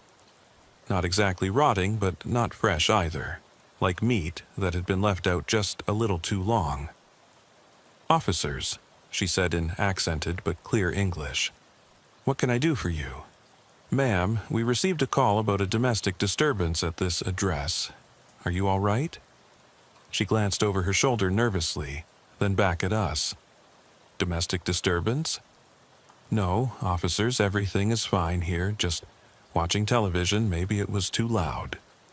Rodriguez stepped closer to the gap in the door. "Ma'am, we heard voices arguing when we arrived. Is there someone else in the house?" Another quick look over her shoulder. My husband, he is not feeling well today. Very tired, you understand. The heat makes him sick." I could hear something now, coming from deeper in the house. Not voices this time, but a rhythmic sound like someone walking back and forth. Pacing. Heavy footsteps on wood floors, but irregular, like someone stumbling. "Ma'am, we need to come in and make sure everyone is safe," I said. "It'll just take a few minutes." Her face changed, worry shifting to something like fear. "Officers, please. My husband is very sick. He needs rest. Can you come back tomorrow in the daytime?" The footsteps inside were getting louder. Not just pacing now, but erratic, like someone having trouble maintaining their balance. Rodriguez and I exchanged glances. Something was definitely wrong here, and it wasn't just a loud television. "Ma'am, I need you to unlock the chain and let us in," Rodriguez said firmly. "We can't leave until we verify that everyone in the house is safe." She started to protest, but the footsteps suddenly stopped. In the silence that followed, we heard a man's voice calling from the back of the house. But the words weren't in Spanish or English. They sounded like groaning, like someone in serious pain or distress. That decided it. Rodriguez pushed gently against the door. "Ma'am, unlock the chain now. Someone in there needs help." She must have heard the authority in his voice because after another terrified glance backward, she fumbled with the chain and opened the door. We stepped into a small living room that felt oppressively hot despite the air conditioning running full blast. The smell I'd noticed outside was much stronger in here. Sweet and cloying like flowers mixed with something organic and unpleasant. The woman, she told us her name was Maria Hernandez, stood wringing her hands by the door. "Please, officers, be very quiet. My husband Eduardo, he has been sick for 3 days. High fever, very confused. I think maybe he has that flu that's been going around." The groaning came again from what looked like a bedroom at the end of a short hallway. It didn't sound like any flu victim I'd ever heard. It sounded like someone in agony, or someone whose vocal cords weren't working properly anymore. Rodriguez moved toward the hallway, hand resting on his service weapon. "Mr. Hernandez, this is the police. We're here to help." More groaning, and then the sound of something heavy falling over. Maria cried out and pushed past us toward the bedroom. "Eduardo, no, stay in bed. The officers just want to help." We followed her down the hall. The smell got stronger with every step, and by the time we reached the bedroom door, I was breathing through my mouth to keep from gagging. Rodriguez had his flashlight out, even though the overhead light was on. The bedroom was small and cramped, dominated by a queen-size bed with rumpled, stained sheets. Eduardo Hernandez sat on the edge of the bed, and one look at him told me this wasn't the flu or any other normal illness. He was a big man, probably 60 years old, wearing pajama pants and a stained undershirt.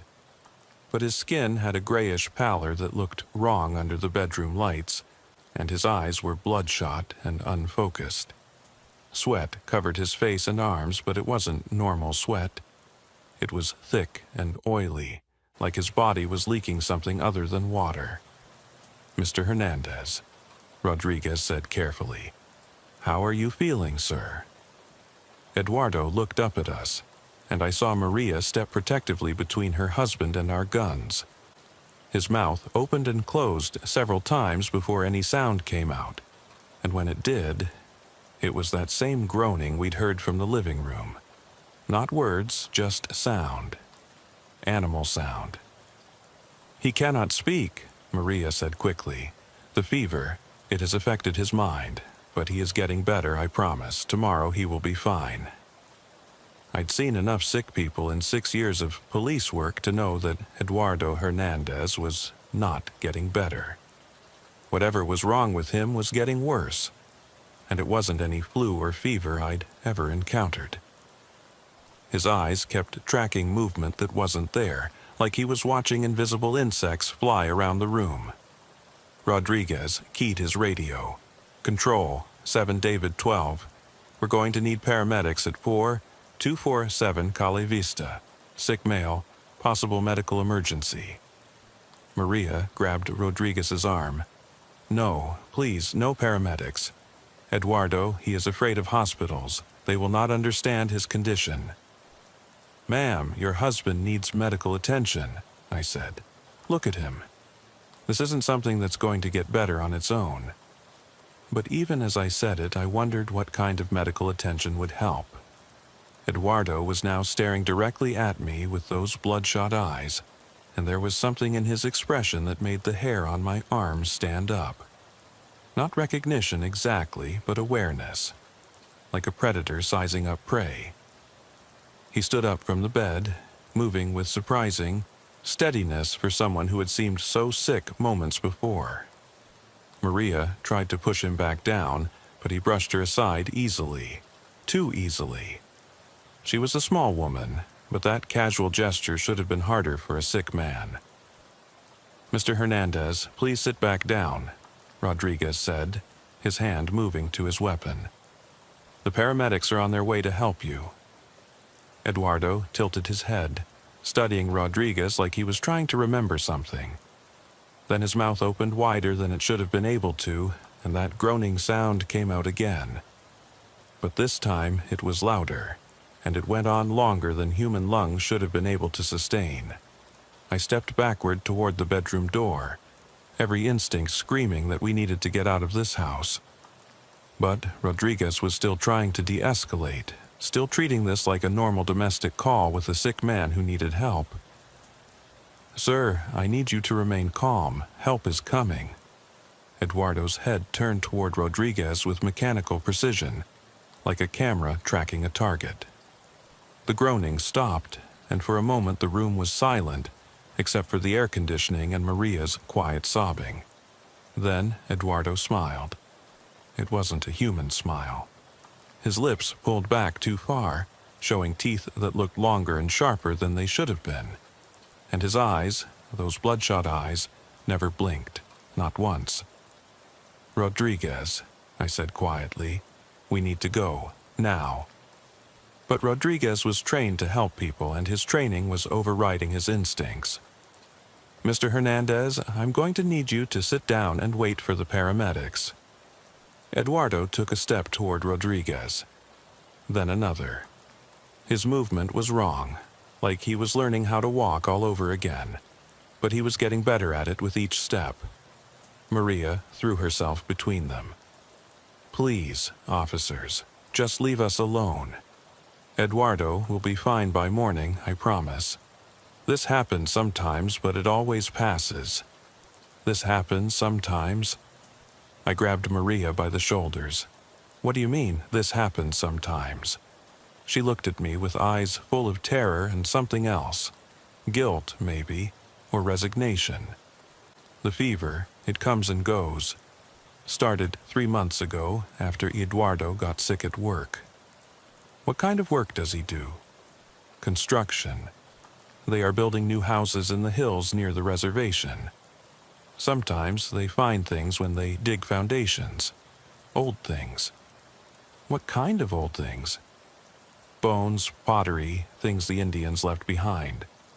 Eduardo, he took some pieces home. Pretty pieces, carved stones. I told him to take them back, but he said they were just rocks. The paramedics' sirens were getting closer, but I had a horrible feeling they were going to be too late.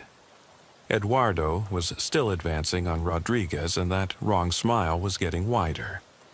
The smell in the room was getting stronger too, like roadkill in the summer heat. Rodriguez finally drew his weapon.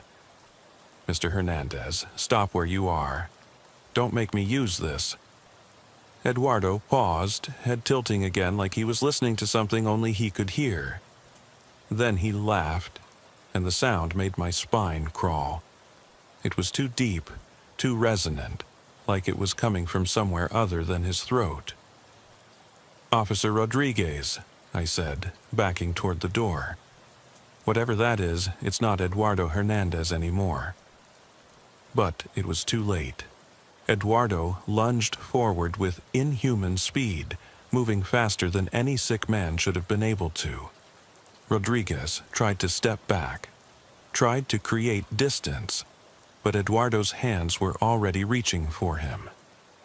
I drew my weapon and aimed, but Maria was still between them, screaming in Spanish, trying to protect her husband from what she couldn't understand. Eduardo's fingers wrapped around Rodriguez's throat, and I could see them sinking into the flesh like the skin was made of soft clay. Rodriguez fired twice, a center mass, perfect shots that should have dropped any normal person. But Eduardo didn't even flinch. The bullets hit him and seemed to disappear, like they'd been absorbed rather than striking solid matter. Rodriguez's eyes were bulging now, his face turning purple as Eduardo's grip tightened. I had a clear shot, but something told me bullets weren't going to stop whatever Eduardo had become. "Let him go!" I shouted, but Eduardo ignored me completely. His attention was focused entirely on Rodriguez, and his smile was getting even wider, showing more teeth than any human mouth should have been able to hold. That's when I noticed the carved stones. They were scattered around the bedroom, on the dresser, the nightstand, even the windowsill. Small pieces of what looked like black obsidian, carved with symbols that seemed to shift and change when you looked at them directly. They were warm to the touch. I could feel the heat radiating from them even across the room. I grabbed the nearest stone and immediately felt a jolt of something like electricity shoot up my arm. The symbols on its surface began to glow with a sickly green light, and Eduardo's head snapped toward me with predatory focus. "You should not touch that, little policewoman," he said, and his voice was wrong too. Multiple voices speaking in unison, like a dozen people talking at once. "Those are not toys for children to play with." Rodriguez had gone limp in Eduardo's grip, either unconscious or worse. I kept the stone raised, using it like a weapon, even though I didn't know what it was supposed to do. "Let him go, and we can talk about this." Eduardo laughed again, that horrible multi-toned sound. "There is nothing to discuss. The awakening has begun. The old ones stir in their sleep, and soon they will walk the earth again. This man's body will serve as their first vessel. The old ones? The true owners of this land. The ones who ruled here before your kind learned to make fire. They have been waiting, patient in their stone houses beneath the hills. But now the barriers weaken, and they can touch the world of flesh once more." I thought about what Maria had said. Eduardo worked construction, building houses near the reservation. If they'd been digging foundations and disturbing ancient burial sites or sacred ground, they might have awakened something that was supposed to stay buried. "The stones," I said. "They're some kind of key, aren't they? A way for these old ones to possess people." Eduardo's smile became impossibly wide. "Very good, little policewoman. Yes, the stones are keys, and your friend here will be the first door they open." Rodriguez stirred in Eduardo's grip, gasping for air. His eyes were open but unfocused, like he was seeing things that weren't there. Or maybe things that were there but invisible to normal sight. I needed to get those stones away from Eduardo, but there were dozens of them scattered around the room. Even if I could gather them all, I didn't know how to stop whatever process had already begun. That's when the paramedics arrived. I heard them at the front door, calling out standard paramedic protocol. Maria ran toward the sound, probably hoping they could help her husband, but I knew they were just walking into a trap. "Don't come in here," I shouted toward the front of the house. "Call for backup. We need—" Eduardo moved faster than anything human should have been able to move. One moment he was holding Rodriguez by the throat, the next he was across the room, his hand clamping over my mouth. His skin felt wrong, too cold, too soft, like touching raw meat. "No more talking, little policewoman. You will watch as the first vessel is completed, and then you will become the second."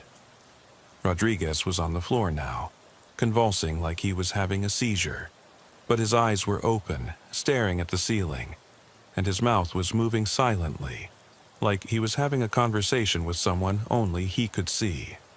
The carved stones around the room were all glowing now, pulsing in unison like a heartbeat. The temperature in the room was dropping despite the air conditioning being turned off, and I could see my breath misting in the suddenly frigid air. "What are you doing to him?" "Preparing him," Eduardo said, his multiple voices sounding almost sing-song now. "His mind must be emptied before it can be filled. His memories, his personality, his very soul, all must be scooped out like meat from a shell. Then there will be room for a proper inhabitant." Rodriguez's convulsions were getting worse. His back arched off the floor, and his limbs twisted at angles that looked painful. But there was no expression of pain on his face, just blank, empty staring. The paramedics were in the house now. I could hear them calling out, looking for us. In a few seconds they'd reach the bedroom, and then whatever was possessing Eduardo would have 4 potential vessels instead of just 2. I still had my gun, but bullets obviously weren't going to work. I still had the carved stone in my other hand, warm and pulsing with that sickly green light. Maybe if I could destroy it or throw it away from the others. I smashed the stone against the bedroom wall as hard as I could. The effect was immediate and dramatic. Eduardo screamed, not with his throat, but with his whole body, a sound that came from every pore and made the windows rattle. His grip on me loosened enough for me to pull away. The other stones around the room flickered, their glow dimming for a moment.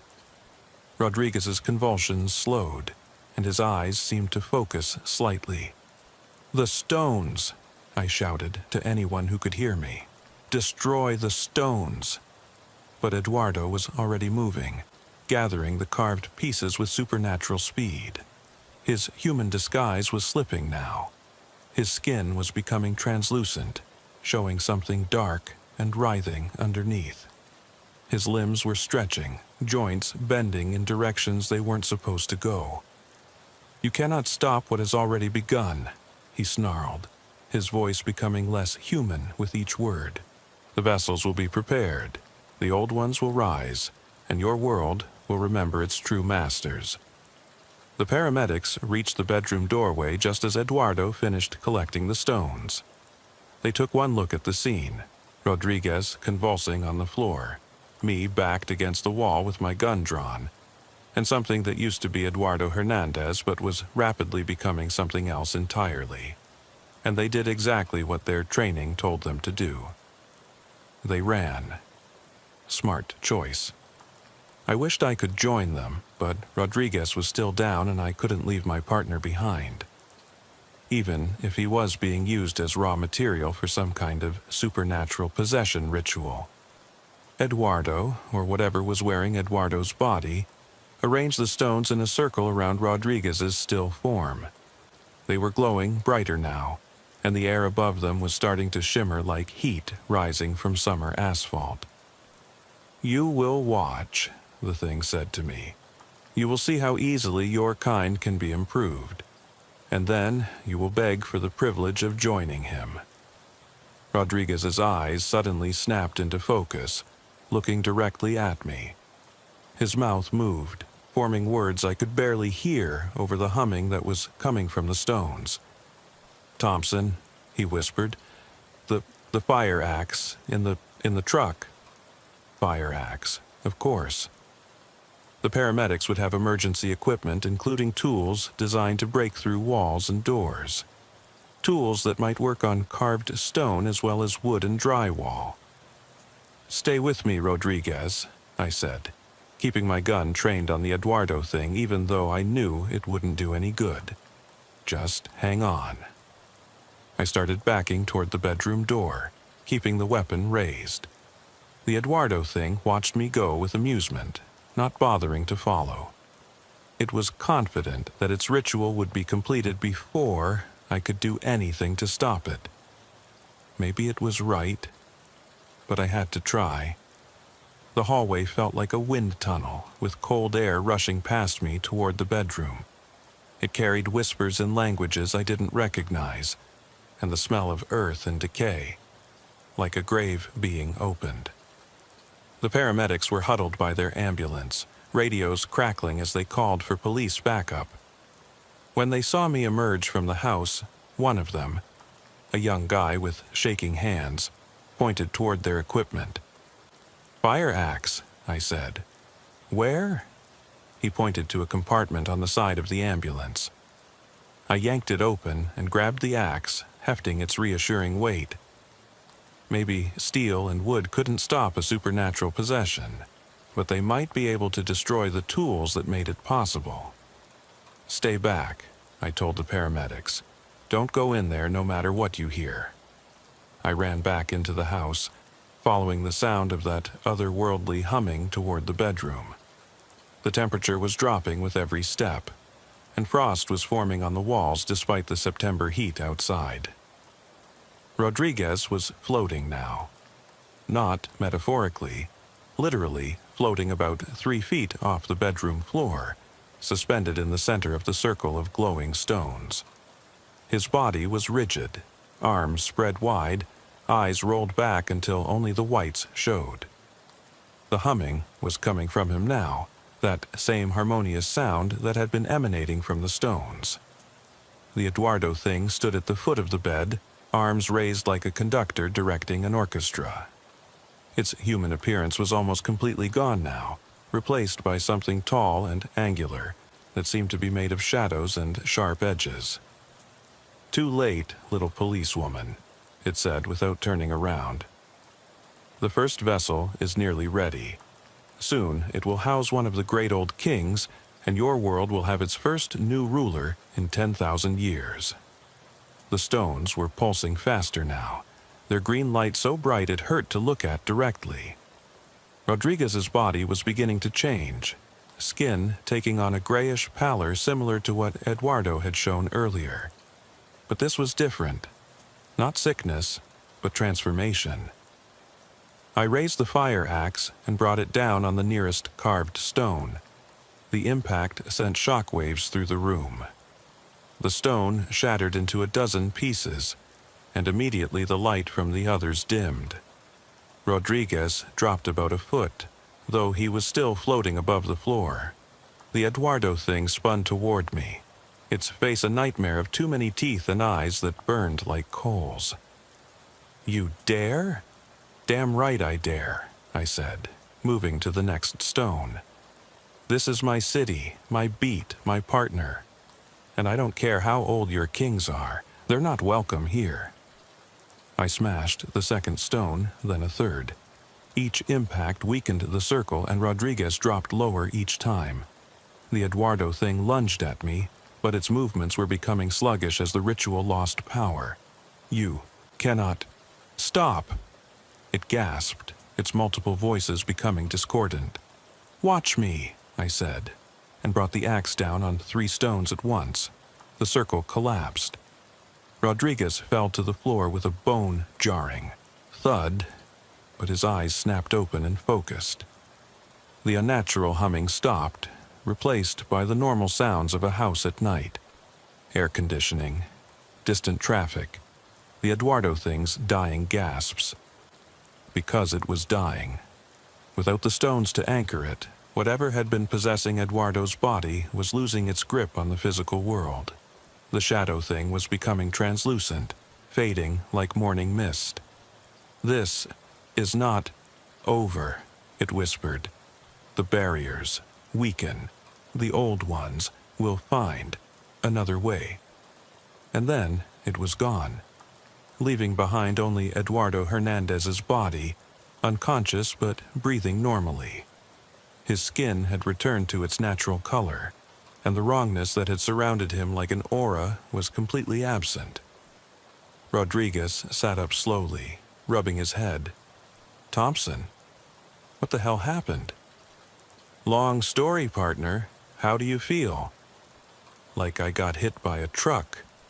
And like I've been having the weirdest dreams." He looked around the bedroom, taking in the shattered stones and frost-covered walls. "Please tell me this wasn't all a hallucination." "Not unless we're both having the same one." Police backup arrived 20 minutes later, followed by detectives, crime scene technicians, and eventually federal agents who seemed very interested in the broken stones and wanted to take possession of all the fragments. They also wanted detailed statements from Rodriguez and me, though they seemed skeptical of our accounts until they started running tests on the stone pieces. Eduardo Hernandez was taken to the hospital for observation. According to the doctors, he had no memory of the past 3 days and no idea how he'd gotten sick. Medical tests showed traces of unknown organic compounds in his bloodstream, but nothing that matched any known toxins or diseases. Maria Hernandez was questioned extensively about where her husband had found the carved stones. She led investigators to the construction site near the reservation, where they discovered what appeared to be an ancient burial ground that had been partially disturbed during foundation digging. The site was immediately closed and turned over to archaeological teams and tribal authorities. What they found there was never made public, but rumor had it that the burial ground was much older than anyone had expected, pre-Columbian, possibly pre-human. Rodriguez and I were debriefed by federal agents who seemed to know a lot more about supernatural phenomena than local cops usually encountered. They made it clear that our reports would be classified and that we were not to discuss the incident with anyone, including other officers. "This kind of thing happens more often than you might think," Agent Sarah Kim told us during our final interview. "Ancient sites get disturbed, old things wake up, people get possessed or transformed. We have teams that specialize in containment and cleanup." "Teams?" I asked. "The world is a stranger place than most people realize, Officer Thompson.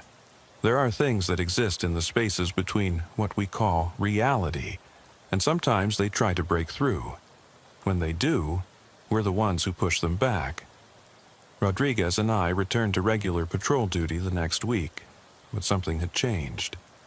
We both found ourselves paying more attention to the subtle signs that most cops learn to ignore: the feeling of being watched, the sense that a house or neighborhood had wrongness to it, the instinct that told you when a domestic call was more than just a domestic call.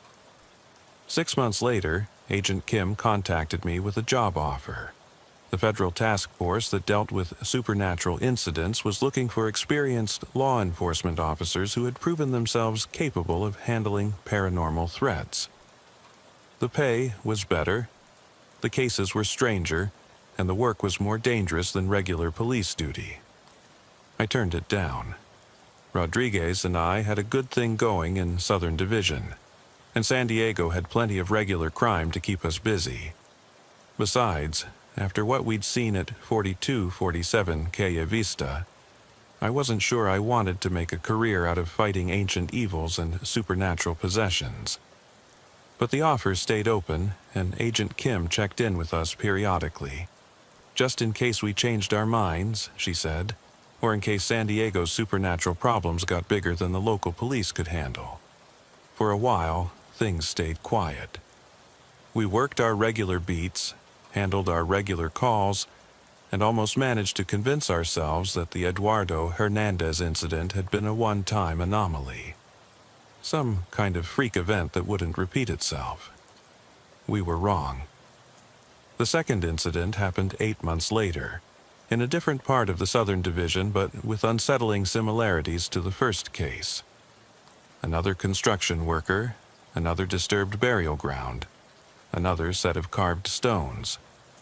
This time, it was a woman named Carmen Santos who started showing the same symptoms Eduardo had displayed: the grayish skin, the wrongness, the sense that something else was looking out through her eyes.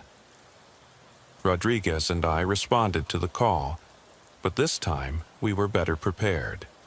We brought fire axes in our patrol unit, along with salt, holy water, and a direct radio link to Agent Kim's task force. The federal agents arrived within an hour, bringing equipment and expertise that let them contain the situation before it got as far out of hand as the Hernandez case had. Carmen Santos survived the possession, though, like Eduardo, she had no memory of what had happened to her. The carved stones were destroyed under controlled conditions, and the burial site was sealed using methods that Agent Kim described as more than just archaeological. But the pattern was becoming clear. San Diego's rapid development was bringing construction crews into contact with ancient sites that had been undisturbed for centuries or millennia. And some of those sites contained things that didn't appreciate being awakened. "It's going to get worse," Agent Kim warned during our post-incident briefing. "This is just the beginning. The suburban sprawl is pushing deeper into areas that used to be wilderness, and a lot of that wilderness has secrets buried under it." She was right. Over the next 2 years, Rodriguez and I responded to 17 more incidents involving supernatural possessions, ancient artifacts, and construction workers who brought home more than just paychecks. Each case was different in the details, but similar in the overall pattern. Someone disturbs an old site, takes artifacts they shouldn't, and becomes a vessel for something that doesn't belong in the modern world. We got good at recognizing the signs. The phone calls from family members reporting strange behavior, the smell of decay mixed with flowers, the way ordinary houses suddenly felt wrong when you walked into them, the look in someone's eyes when they weren't quite themselves anymore. But we also learned that not every case had a happy ending. 3 times, we arrived too late to save the possessed person. Twice, we encountered entities that were too powerful to be stopped by broken stones and fire axes. Once, we lost a federal agent to something that used to be a suburban housewife, but had become a conduit for an intelligence older than human civilization. The work was taking its toll. Rodriguez started drinking more than he used to, and his wife began complaining that he was distant and preoccupied. I found myself checking locks multiple times before bed and avoiding construction sites even when I was off duty. After the 17th incident, Agent Kim made her offer again. This time, she included Rodriguez in the invitation. "You've both proven yourselves," she said. "You understand the threats. You know how to handle the tools, and you've survived encounters that would have killed or driven insane most normal officers. The task force needs people like you." This time, Rodriguez was tempted. Better pay, better equipment, and we'd be part of a team that actually knows what we're dealing with, he pointed out. Instead of fumbling around, hoping we get lucky, I understood the appeal. The federal task force had resources that local police could never match, and they were fighting a war that most people didn't even know existed. There was honor in that kind of work, purpose that went beyond writing traffic tickets and breaking up bar fights. But there was also something to be said for staying local, for being the first line of defense in our own community. San Diego was home, and Southern Division was our beat. If ancient evils were going to keep popping up in suburban neighborhoods, then somebody needed to be there who understood what they were dealing with. "1 more year," I told Agent Kim. "Let us finish our commitments here, and then we'll consider it." That year taught us more about the supernatural underground than all our previous experience combined. We discovered that the construction worker incidents were just the tip of the iceberg. San Diego's proximity to the Mexican border created a corridor for supernatural traffic, as well as human smuggling. Things that should have stayed buried in the desert were being awakened by increased border security patrols. Ancient trade routes that had carried more than just goods were being reactivated by modern immigration patterns. The border fence itself seemed to attract paranormal activity. Ghost riders who had died crossing the desert appeared regularly along certain sections, usually during new moon periods when visibility was at its lowest. Some were harmless spirits seeking peace, but others were angry entities that had been twisted by violence and desperation into something malevolent. We started carrying more than just fire axes and holy water. Agent Kim provided us with equipment that wasn't available through normal police channels. Electromagnetic field detectors, cameras that could capture images outside the normal spectrum. Communication devices that worked on frequencies spirits could access. The training sessions became more formal too.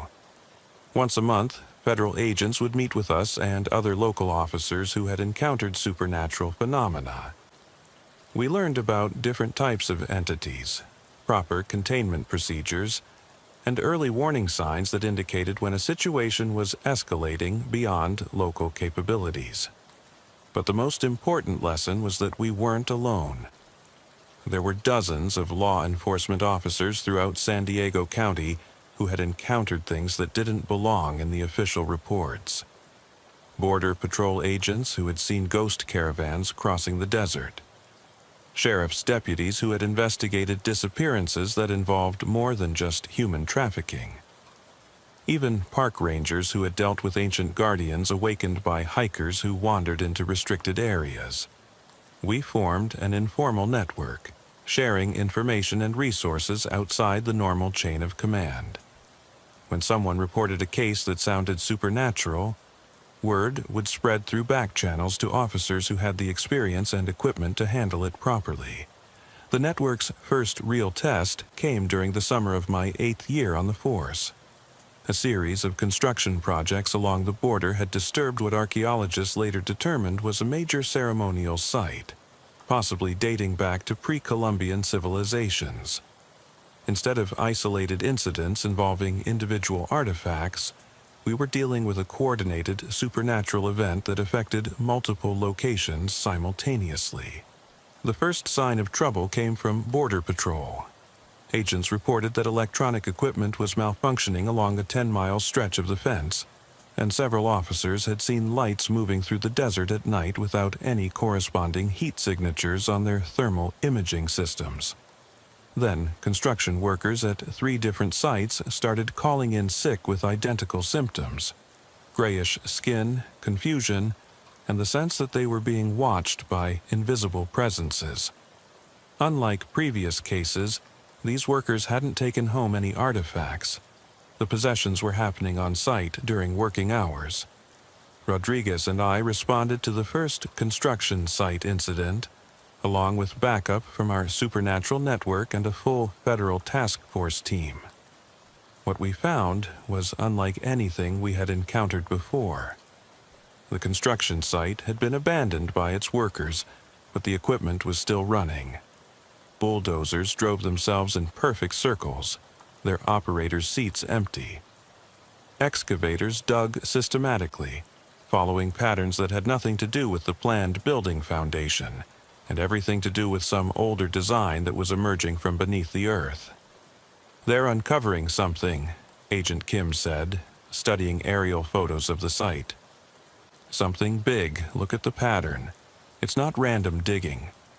The machines are following some kind of blueprint that's buried underground." She was right. From above, you could see that the excavation was revealing the outline of a massive structure. Not a building in any conventional sense, but a geometric pattern of intersecting lines and circles that stretched across several acres. It looked like a map or diagram, carved into the bedrock itself. "How old is it?" Rodriguez asked. "Older than anything that should exist in this region," Agent Kim replied. "Our archaeological consultants are saying pre-Columbian, possibly pre-human.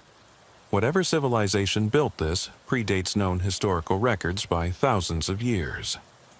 The possessed construction equipment was working 24 hours a day, operated by invisible hands. We tried shutting off fuel supplies and disconnecting batteries, but the machines kept running on power sources that didn't show up on any instruments. Even more disturbing, they seemed to be self-repairing. Damaged hydraulic lines would seal themselves overnight. Broken tracks would reassemble without human intervention. "We need to stop this before they finish whatever they're uncovering," Agent Kim said. "Our remote sensors are detecting massive electromagnetic anomalies beneath the site. If this pattern gets completed, we could be looking at a dimensional breach large enough to allow through entities that make the possession cases look like minor irritations." The first attempt to stop the excavation involved jamming equipment that should have disabled any electronic systems within a mile radius. The possessed machines didn't even slow down. If anything, they seemed to work faster, as if they were racing against some deadline. The second attempt used electromagnetic pulse weapons designed specifically for supernatural applications. The weapons worked, but only temporarily. The machines would stop for a few hours, then restart themselves with increased efficiency. "They're learning," Dr. Jennifer Walsh observed during our third failed intervention. She was a psychologist who specialized in supernatural phenomena, brought in as a consultant when it became clear that we were dealing with intelligences rather than simple possessions. "Each time we try to stop them, they adapt. Whatever is controlling those machines is getting smarter." That's when we realized we weren't just dealing with ancient artifacts awakening random spirits. This was organized, coordinated, planned. Something with intelligence and purpose was using the construction equipment to complete a project that had been interrupted centuries or millennia ago. 3 days later, the last bulldozer completed its section of the pattern. The effect was immediate and terrifying. The entire excavation site began to glow with the same sickly green light we had seen from the carved stones, but infinitely more intense. The ground began to shake with rhythmic pulses that seemed to come from deep underground. Then the first entity emerged. It rose from the center of the pattern like a living shadow, tall as an office building, and composed of angles that didn't exist in normal geometry. More entities followed, each one different but equally impossible. "This is now a Class 5 supernatural event," Agent Kim announced over the radio. "Recommend immediate evacuation of all civilian populations within 20 miles."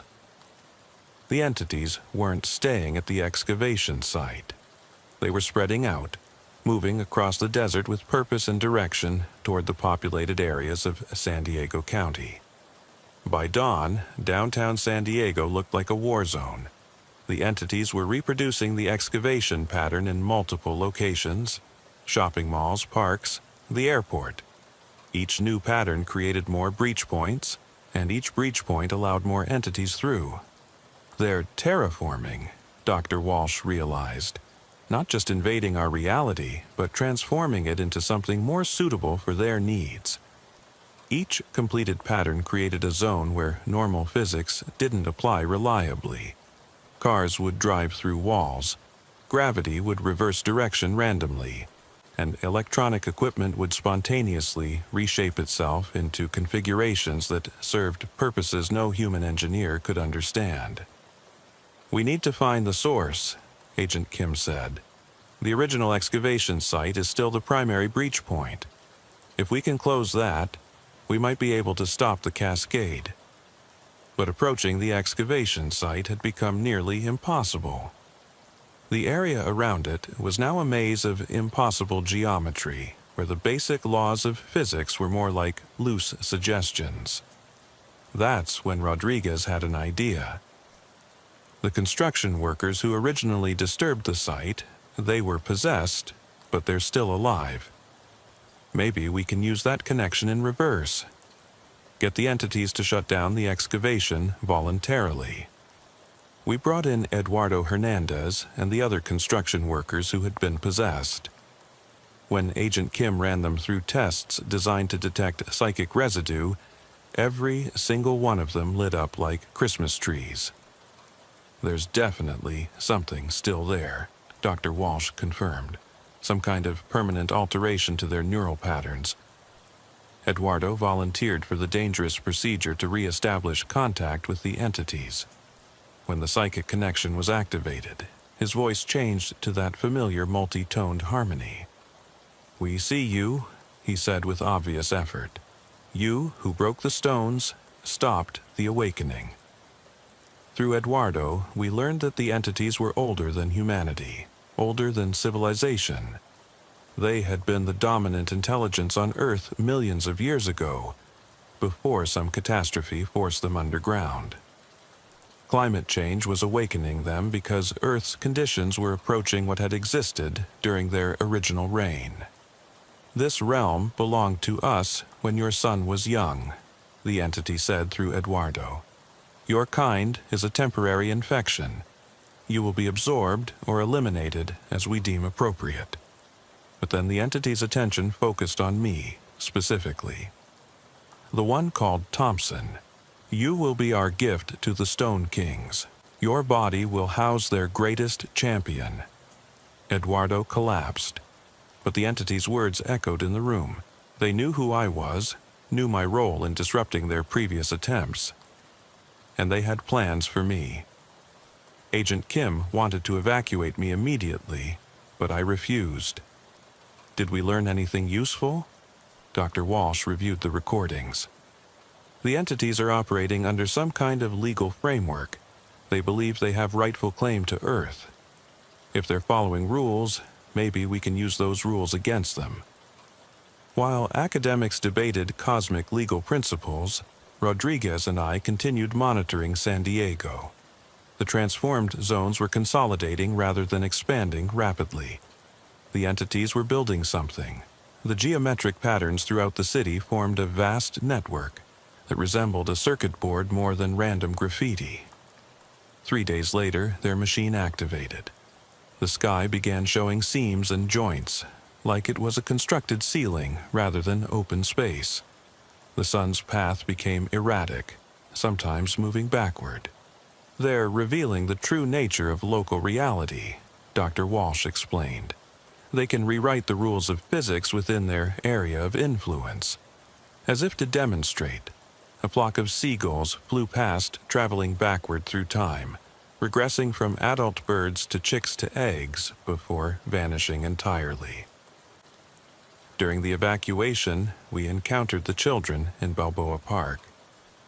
12 kids who looked normal, but had voices with wrong harmonics underneath. The oldest, a blonde girl about 14, smiled with too many teeth. "We were made, not born," she said, "created to serve as ambassadors between your kind and ours." They were hybrid entities, appearing human but carrying the ancient consciousness. The girl delivered the same message about returning to natural order, but with an innocent face that made it more disturbing. "You'll be processed according to standard procedures for invasive species," she said cheerfully. "Some specimens preserved for study, others recycled into more useful forms." Then she focused on me specifically. "The Stone Kings have chosen you as their vessel. The transformation has already begun. 7 days to complete." As we drove away, I was already feeling the changes.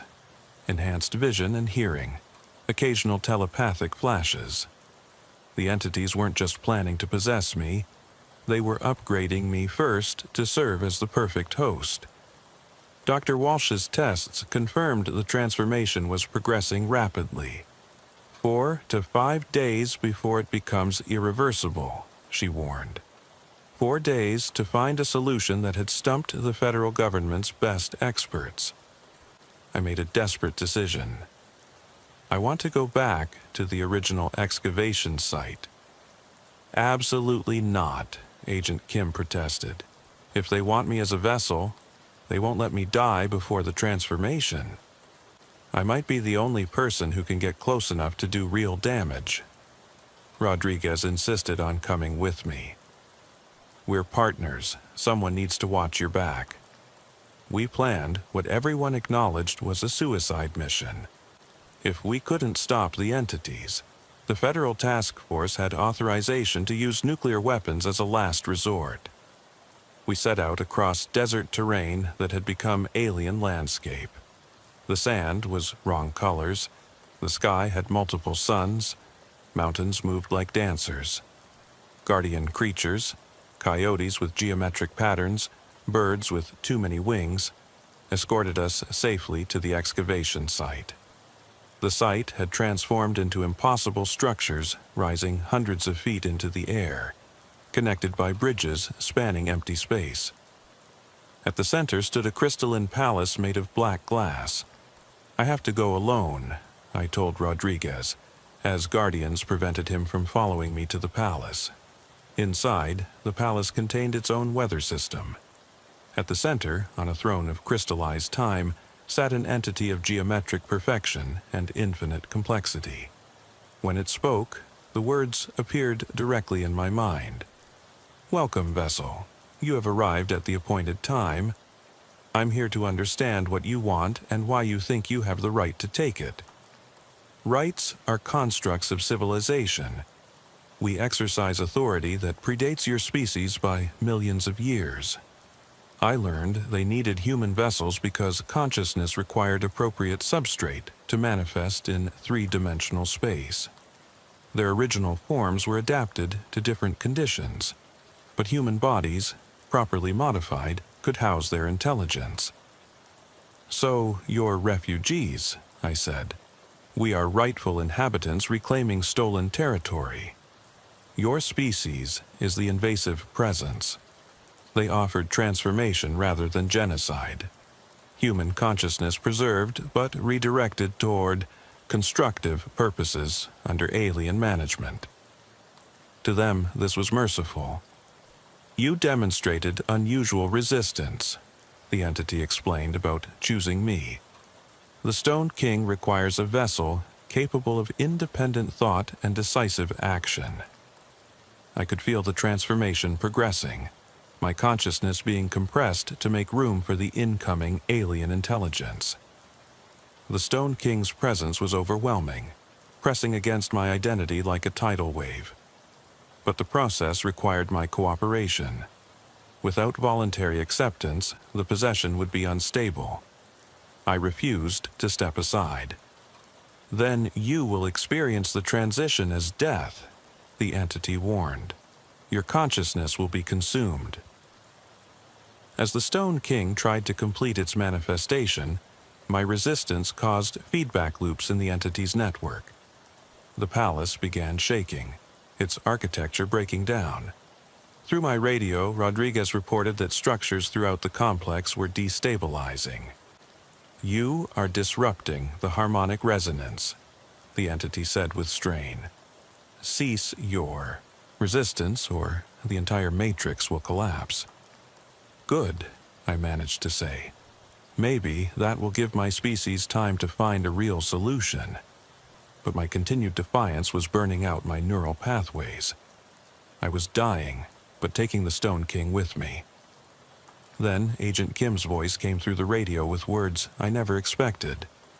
"Thompson, federal nuclear strike inbound. You have 90 seconds to reach minimum safe distance." I had 90 seconds, not enough time to escape.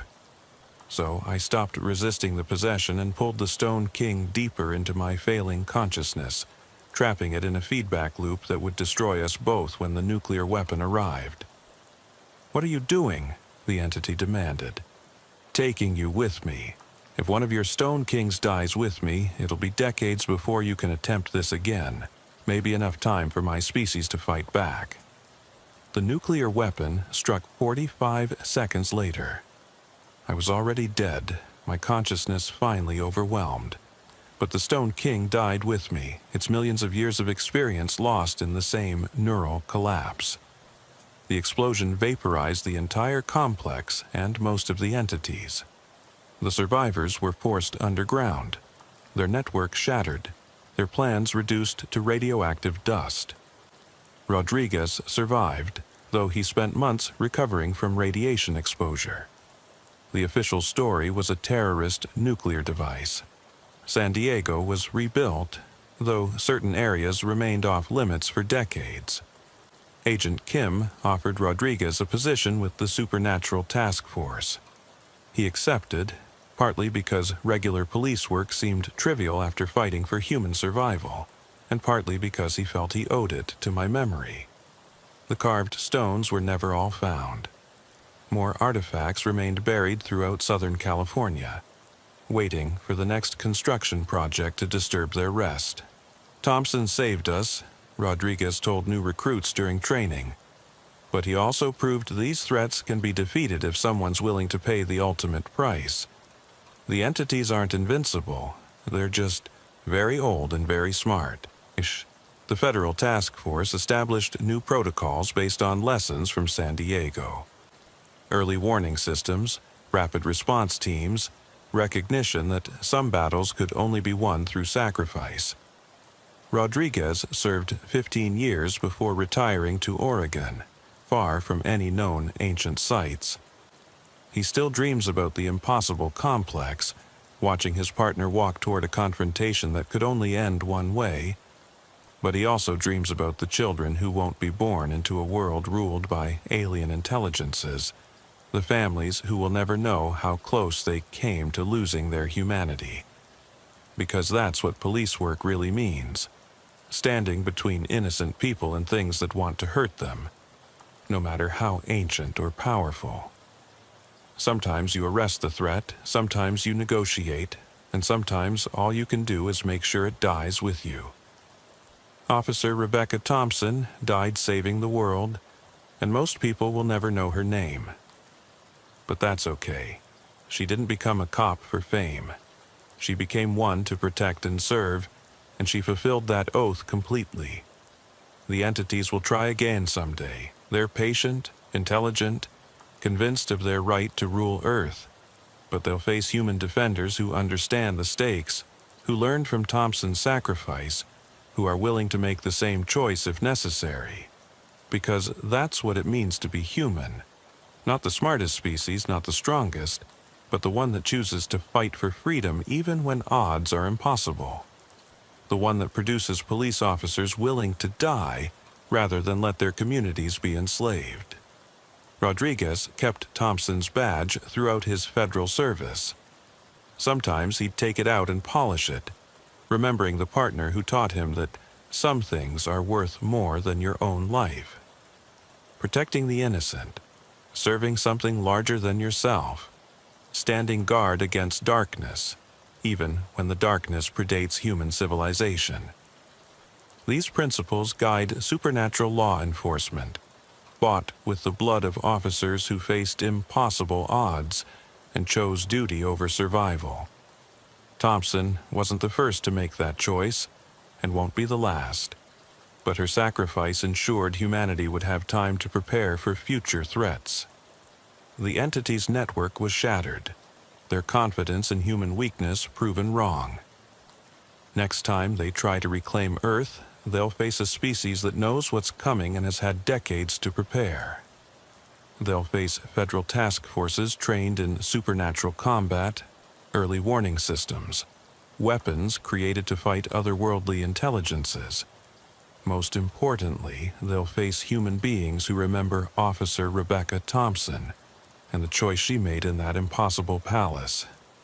Police officers, federal agents, military personnel, and ordinary citizens who understand that freedom is worth fighting for. The badge means something. The oath means something. And sometimes that meaning requires the ultimate sacrifice. Rodriguez retired in 2035, but remained available as consultant and trainer.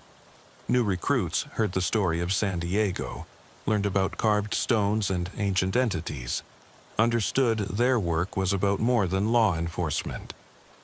They were guardians of human autonomy, protectors of a species' right to determine its own future.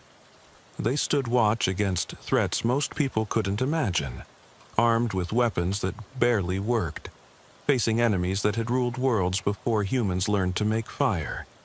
Dangerous work, difficult work, but also the most important work in the world.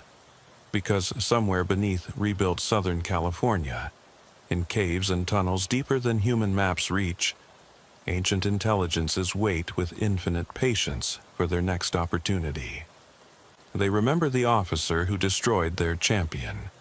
They remember humans who refuse to be managed like livestock. and they plan their revenge. But human defenders remember too. They remember Rebecca Thompson's courage, Rodriguez's loyalty, the lesson that no enemy is too powerful if you're willing to pay the right price. The war between humanity and ancient entities isn't over, may never be over. But humans proved they can win individual battles, and sometimes individual battles change history's course. Officer Thompson's badge sits in a place of honor at Federal Task Force headquarters, reminding everyone who sees it that some things are worth more than your own life. Freedom, dignity, the right to choose your destiny rather than accept management by beings who see you as inferior. These are things police officers swear to protect and serve. From ordinary criminals to supernatural entities, from human threats to alien invasions, the oath remains the same. Protect and serve. Even unto death, especially unto death, because that's what wearing the badge means, whether issued by local police or federal supernatural task force. You stand between innocent and guilty, weak and strong, human and inhuman. And sometimes, if you're very brave and very lucky, you get the chance to save the world. Officer Rebecca Thompson saved the world on a Tuesday afternoon in September, in a palace made of crystallized time beneath the California desert. She died doing it, but ensured billions would live free rather than as vessels for alien intelligences. Not bad for a cop from San Diego's Southern Division. The story ends there, but the legacy continues. Every officer graduating supernatural law enforcement training carries a bit of Thompson's courage. Every successful mission against otherworldly threats honors her sacrifice.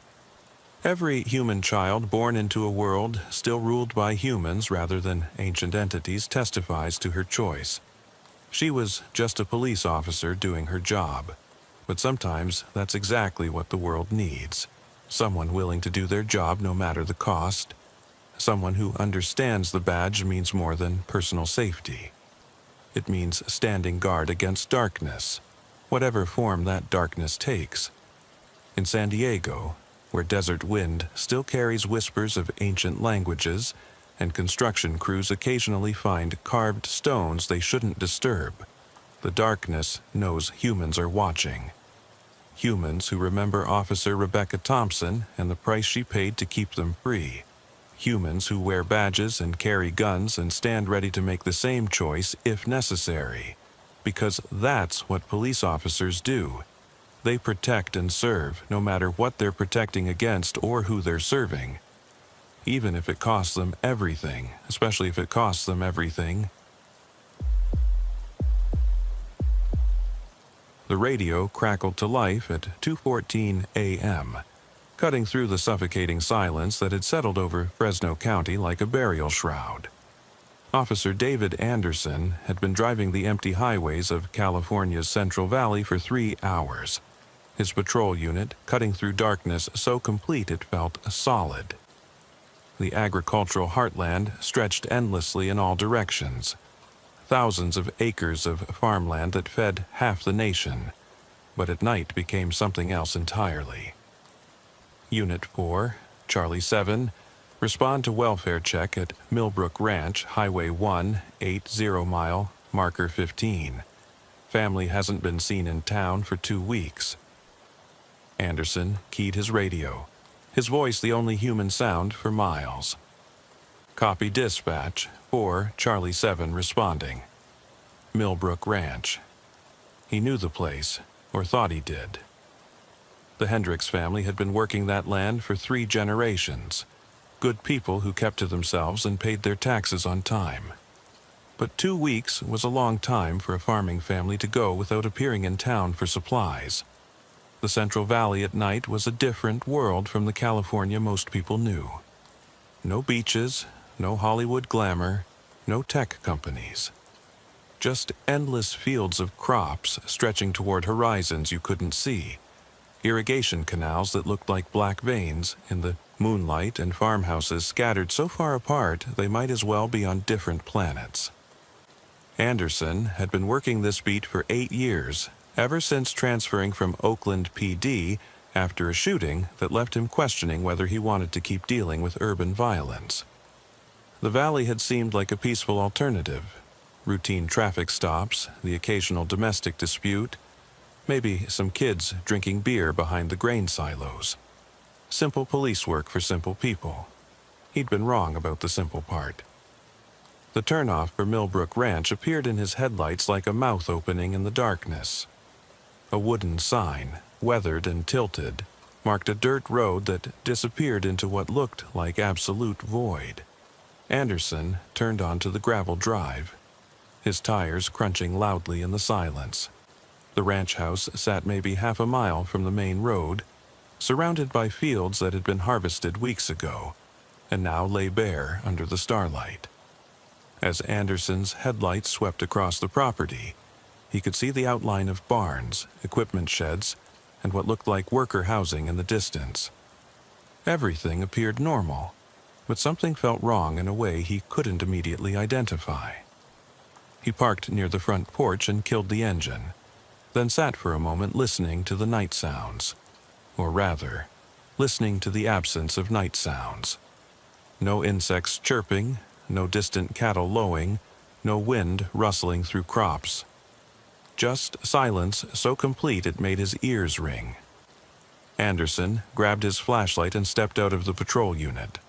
The October air was cool but not cold, carrying the smell of recently turned earth and something else underneath it. Something organic and unpleasant, like fruit left too long in the sun. The farmhouse was a two-story structure that had probably been built in the 1940s, with a wraparound porch and painted shutters that looked black in the moonlight. No lights showed in any of the windows, but that wasn't unusual for 2:30 in the morning. What was unusual was the complete absence of any sign that people lived here. No vehicles in the driveway, no newspapers piled up on the porch, no clothes on the line or tools left out where they'd been used during the day. The place looked abandoned, but Anderson knew the Hendricks family had been here as recently as 2 weeks ago. He climbed the wooden steps to the front porch, noting that they didn't creak under his weight the way old wood should. His flashlight beam played across the front door, revealing that it was slightly ajar. Not wide open, just cracked enough to show darkness beyond. "Hello? Fresno County Sheriff's Department?" Anderson called out. "Mr. Hendricks, we're just checking to make sure everyone's okay." No response. The silence seemed to deepen, if that was possible. Anderson tried the doorbell, but heard no sound from inside the house. He knocked on the doorframe with his flashlight, the metallic wrapping echoing strangely in the still air. "Mr. Hendricks? Mrs. Hendricks. This is Deputy Anderson with the Sheriff's Department. Your neighbors were concerned because no one's seen you in town recently." Still nothing. Anderson pushed the door open wider and aimed his flashlight into the interior. The beam revealed a living room that looked like it had been frozen in time. Furniture covered with white sheets, family photos on the mantelpiece gathering dust, a grandfather clock that had stopped running, but no signs of struggle, no indication that anything violent had occurred. Just the feeling that the people who lived here had simply vanished one day, leaving everything exactly as it was. Anderson stepped across the threshold, his hand resting on his service weapon more from habit than any specific sense of danger. The floorboards were solid under his feet, no creaking or groaning despite the house's age. "Hello? Anyone home?" His voice seemed to be absorbed by the darkness rather than echoing through the rooms. Anderson moved deeper into the house, his flashlight beam revealing a kitchen that looked like it hadn't been used in weeks. Clean dishes in the drainer, a coffee pot that was cold to the touch, a calendar on the wall showing September with no entries marked for the past 2 weeks. The refrigerator hummed quietly, suggesting the power was still on. Anderson opened it and found food that should have spoiled weeks ago but looked fresh. Milk that should have curdled, vegetables that should have rotted, meat that should have developed a smell. everything preserved as if time had stopped the moment the family disappeared. That's when Anderson noticed the photographs. They were scattered across the kitchen table, dozens of them, all showing the same scene from slightly different angles. The Hendricks family, Tom, Sarah, and their 2 teenage daughters, standing in what looked like one of their fields. But something was wrong with the images. The family members were all facing the camera, but their expressions were blank. Not smiling, not frowning, just empty. And behind them, in the background of every photo, was something that made Anderson's skin crawl. The field wasn't planted with crops. Instead, it was covered with what looked like mushrooms. Hundreds of them, maybe thousands, growing in perfect geometric patterns that hurt to look at directly. The mushrooms were pale, almost luminescent, and they seemed to be moving in the photographs even though Anderson knew that was impossible. He picked up one of the photos for a closer look and immediately wished he hadn't. The longer he stared at it, the more details emerged that shouldn't have been there. Faces in the mushroom caps, eyes watching from the patterns in the field, and the family members themselves. When Anderson looked closely, he could see that their blank expressions weren't peaceful. They were terrified. But terrified of what?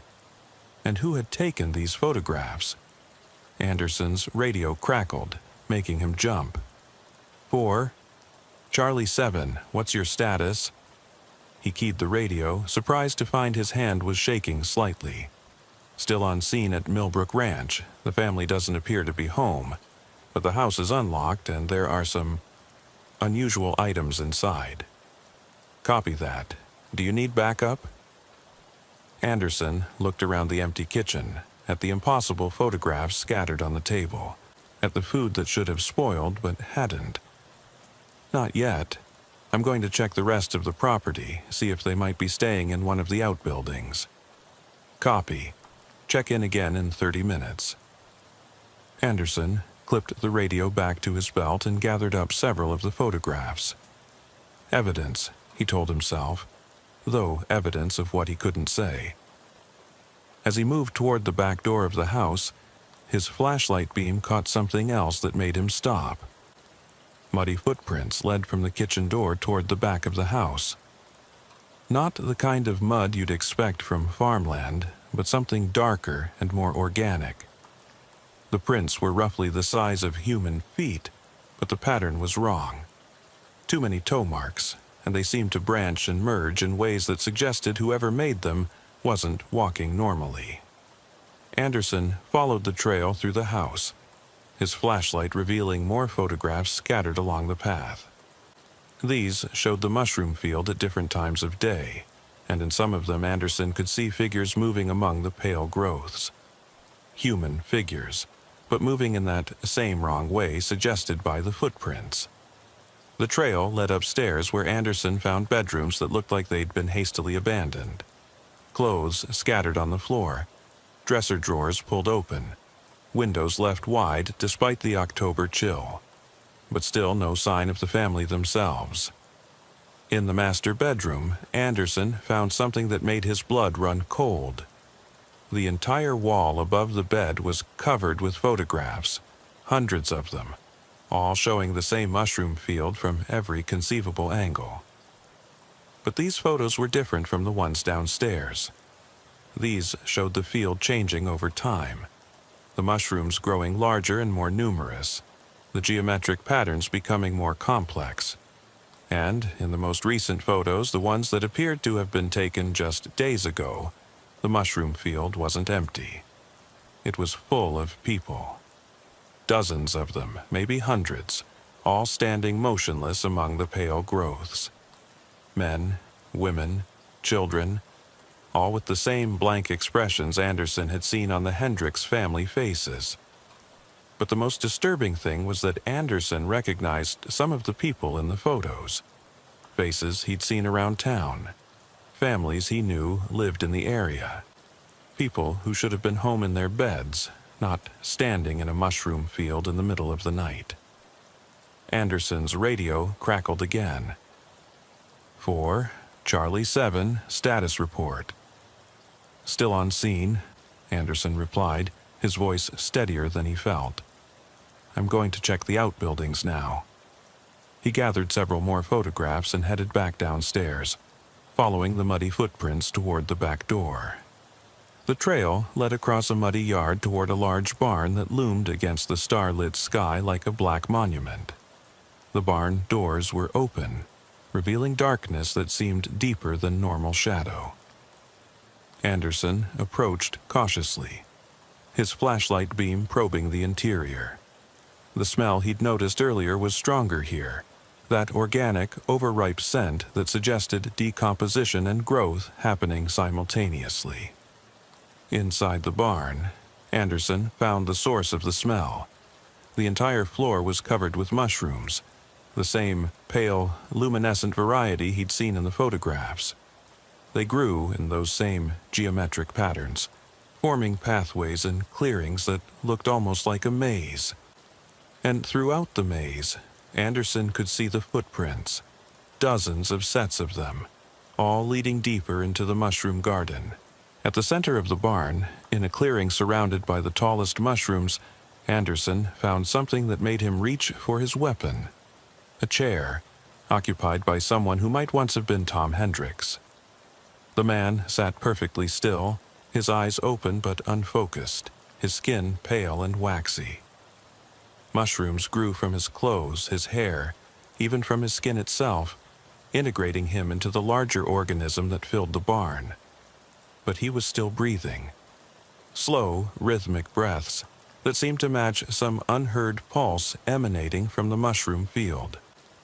Anderson took a step closer and realized that Tom Hendricks wasn't alone.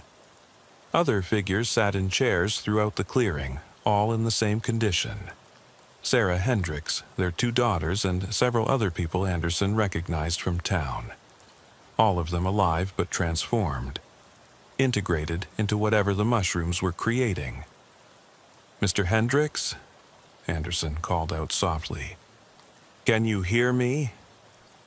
Tom's eyes moved slightly, focusing on Anderson with obvious effort. His mouth opened, and when he spoke, his voice sounded like wind through dead leaves. "Officer Anderson," he whispered, "you shouldn't have come." "What happened here, Tom? What are these things?" "Found them in the back field after the harvest. Thought they were just mushrooms, but they're not." Tom's voice faded, then strengthened again. "They're connected. All of them. One organism, spreading." Anderson's skin crawled as he realized what Tom was describing. Not individual mushrooms, but a single massive organism using the farm as a base to spread across the Central Valley. And the people weren't victims. They were being incorporated, turned into nodes in a larger network. "How many farms?" Anderson asked. "How far has it spread?" "All of them," Tom whispered. "Every farm, within 20 miles, maybe more, the whole valley, soon." Anderson backed away from the clearing, his mind racing. If Tom was right, if this organism had already spread to dozens of farms across the Central Valley, then they were looking at something far beyond a local police matter. This was a biological contamination event, possibly an invasion by something that shouldn't exist on Earth. He needed to call for backup, get experts involved, figure out how to stop this before it spread further.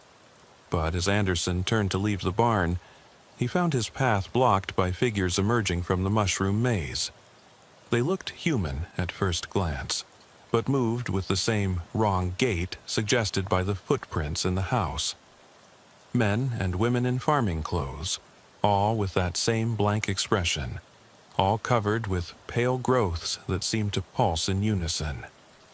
They surrounded Anderson slowly, deliberately, herding him back toward the center of the barn. "You can't leave now," one of them said in a voice that sounded like multiple people speaking in harmony. "You've seen too much.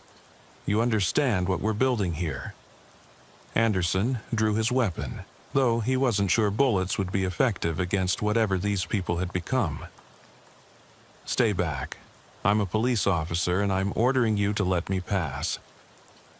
"Orders don't matter anymore," the collective voice replied. "Individual authority is obsolete. We are building something better, something that connects all living things in perfect harmony." The mushrooms throughout the barn were glowing brighter now, and Anderson could feel something pressing against his mind. Not thoughts exactly, but sensations. Images of the Central Valley transformed into a vast network of interconnected organisms. Visions of humanity integrated into something larger and more efficient. The promise of perfect cooperation, perfect understanding, perfect peace. "You could be part of it," the voice continued. "Help us spread to the cities, to the coasts, to the rest of the world. No more violence, no more crime, no more need for police officers because there will be no more conflict." Anderson could feel the appeal of what they were offering. After 8 years of dealing with human stupidity and violence, the idea of perfect harmony was tempting. But he also understood what it would cost. Individual identity, free will, everything that made humans human. "Thanks, but I'll pass," Anderson said, aiming his weapon at the nearest figure.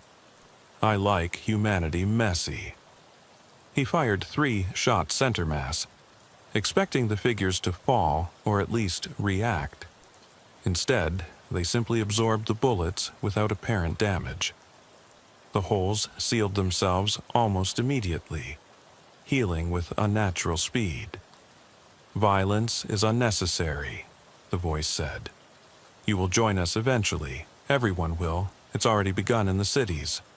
San Francisco, Los Angeles, Sacramento. The spores travel on the wind, in food shipments, in the water supply. Soon there will be no one left to resist." Anderson's blood went cold. If they were telling the truth, if this organism had already reached California's major population centers, then the situation was far worse than he'd imagined. This wasn't just a local outbreak, it was a statewide catastrophe, possibly a global one. The figures were closing in now, moving with that same coordinated purpose that suggested they were all parts of a single mind. Anderson backed toward what he hoped was another exit, but the mushrooms seemed to shift and grow, blocking potential escape routes. That's when he remembered the photographs in his pocket. Every image had shown the mushroom field in daylight, suggesting that whatever this organism was, it was most active at night.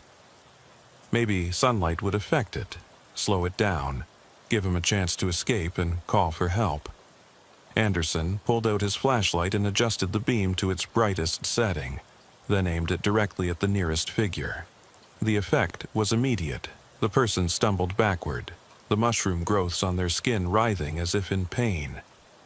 The coordinated movement of the group faltered, individual members acting more like confused humans than parts of a hive mind.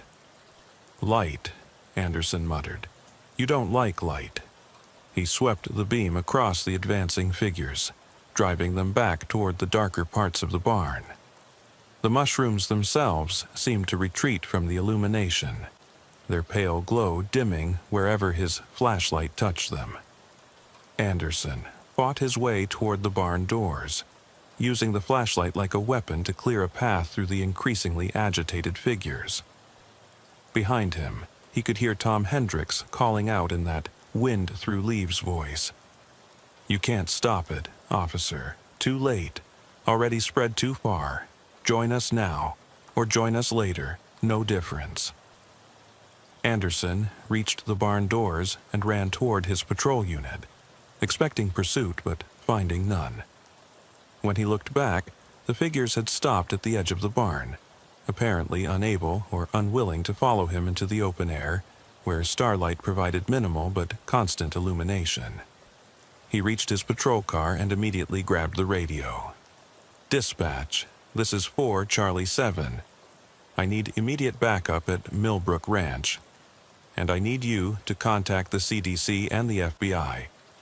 we have a biological contamination event that may have spread across multiple counties. Static answered him. Then a voice that sounded like the dispatcher but spoke with the same harmonious quality he'd heard in the barn. No backup is coming, Officer Anderson. The network extends further than you realize. Even we are part of it now. Anderson stared at the radio in horror, realizing that the contamination had already reached the dispatch center, possibly the entire sheriff's department. He was on his own, facing an enemy that could think collectively, coordinate across vast distances, and apparently convert people faster than any normal disease or infection. He started the patrol unit and drove away from the ranch as fast as the dirt road would allow, his mind racing through possibilities. If the organism could spread through spores and contaminated food, if it had already reached the major cities, then conventional containment was impossible. But maybe the light sensitivity he'd discovered could be exploited somehow.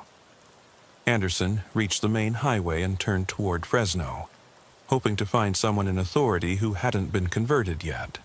But as he drove through the darkness, he began to notice things that made his hope fade.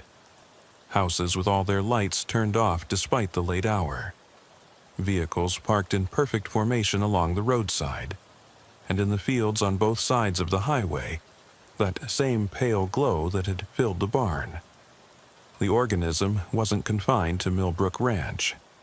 It had spread throughout the agricultural heartland, turning the Central Valley into a vast network of interconnected growth.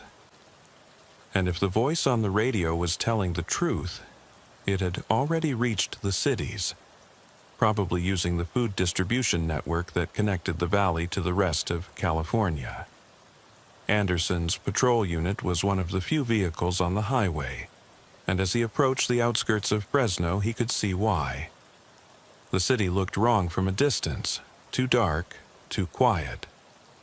Streetlights were functioning, but many houses and businesses were completely dark, and there were people in the streets, but they moved with that same coordinated purpose he'd seen at the ranch.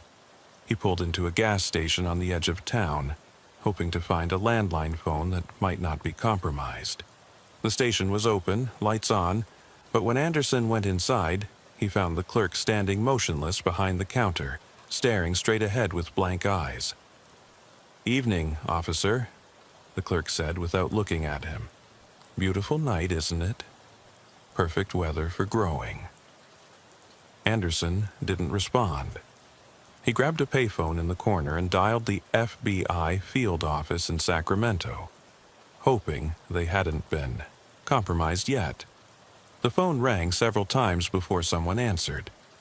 "Federal Bureau of Investigation. How may I help you?" "This is Deputy Anderson with Fresno County Sheriff's Department," Anderson said quickly. "I need to report a biological contamination event that may affect multiple states.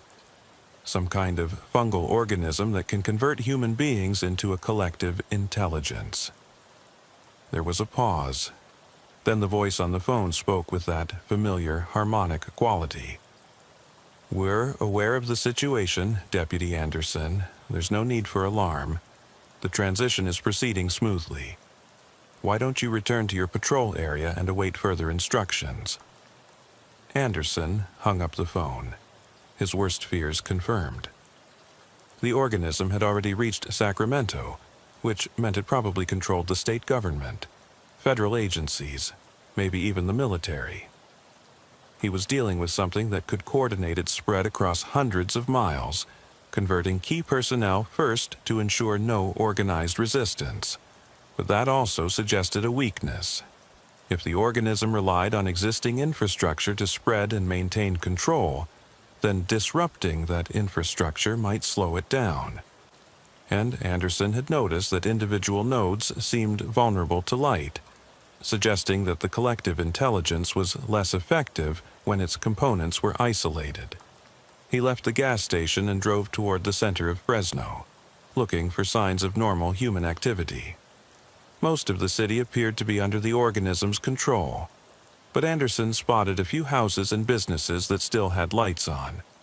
People moving around normally inside, Anderson pulled up to one of the houses and knocked on the door.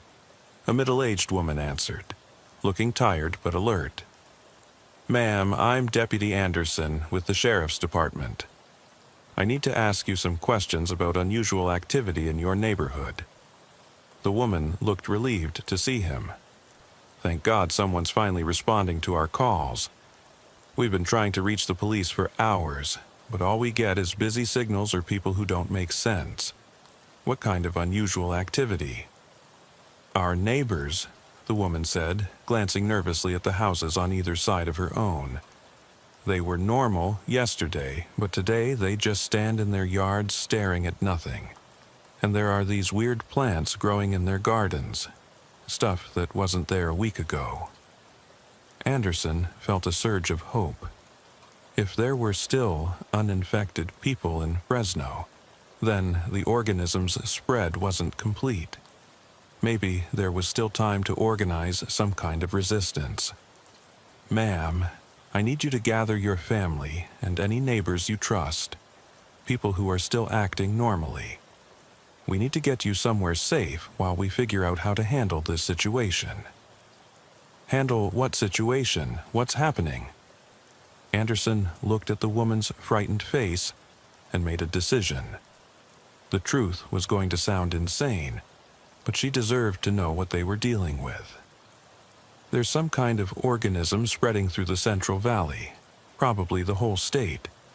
It looks like mushrooms or fungi, but it can take control of people's minds, turn them into parts of a collective intelligence. It's already compromised most of the government agencies, so we're on our own until help arrives from outside California." The woman stared at him for a moment, then nodded slowly. "That actually explains a lot. My husband works for the county health department, and he came home yesterday talking about new food safety protocols that didn't make any sense. Then this morning he just left for work without saying anything, and he hasn't been answering his phone. Is there anywhere you can go outside the immediate area? Family in another state, maybe? My sister lives in Nevada, but how do we know this thing hasn't spread there too?" Anderson thought about that. The organism seemed to be using California's agricultural infrastructure to spread, which meant it would probably move east along transportation routes. But Nevada was mostly desert, with very different growing conditions. Maybe the organism couldn't establish itself there, at least not easily. "It's worth trying," Anderson said. "But first, we need to warn as many people as possible. Do you have any kind of emergency communication system?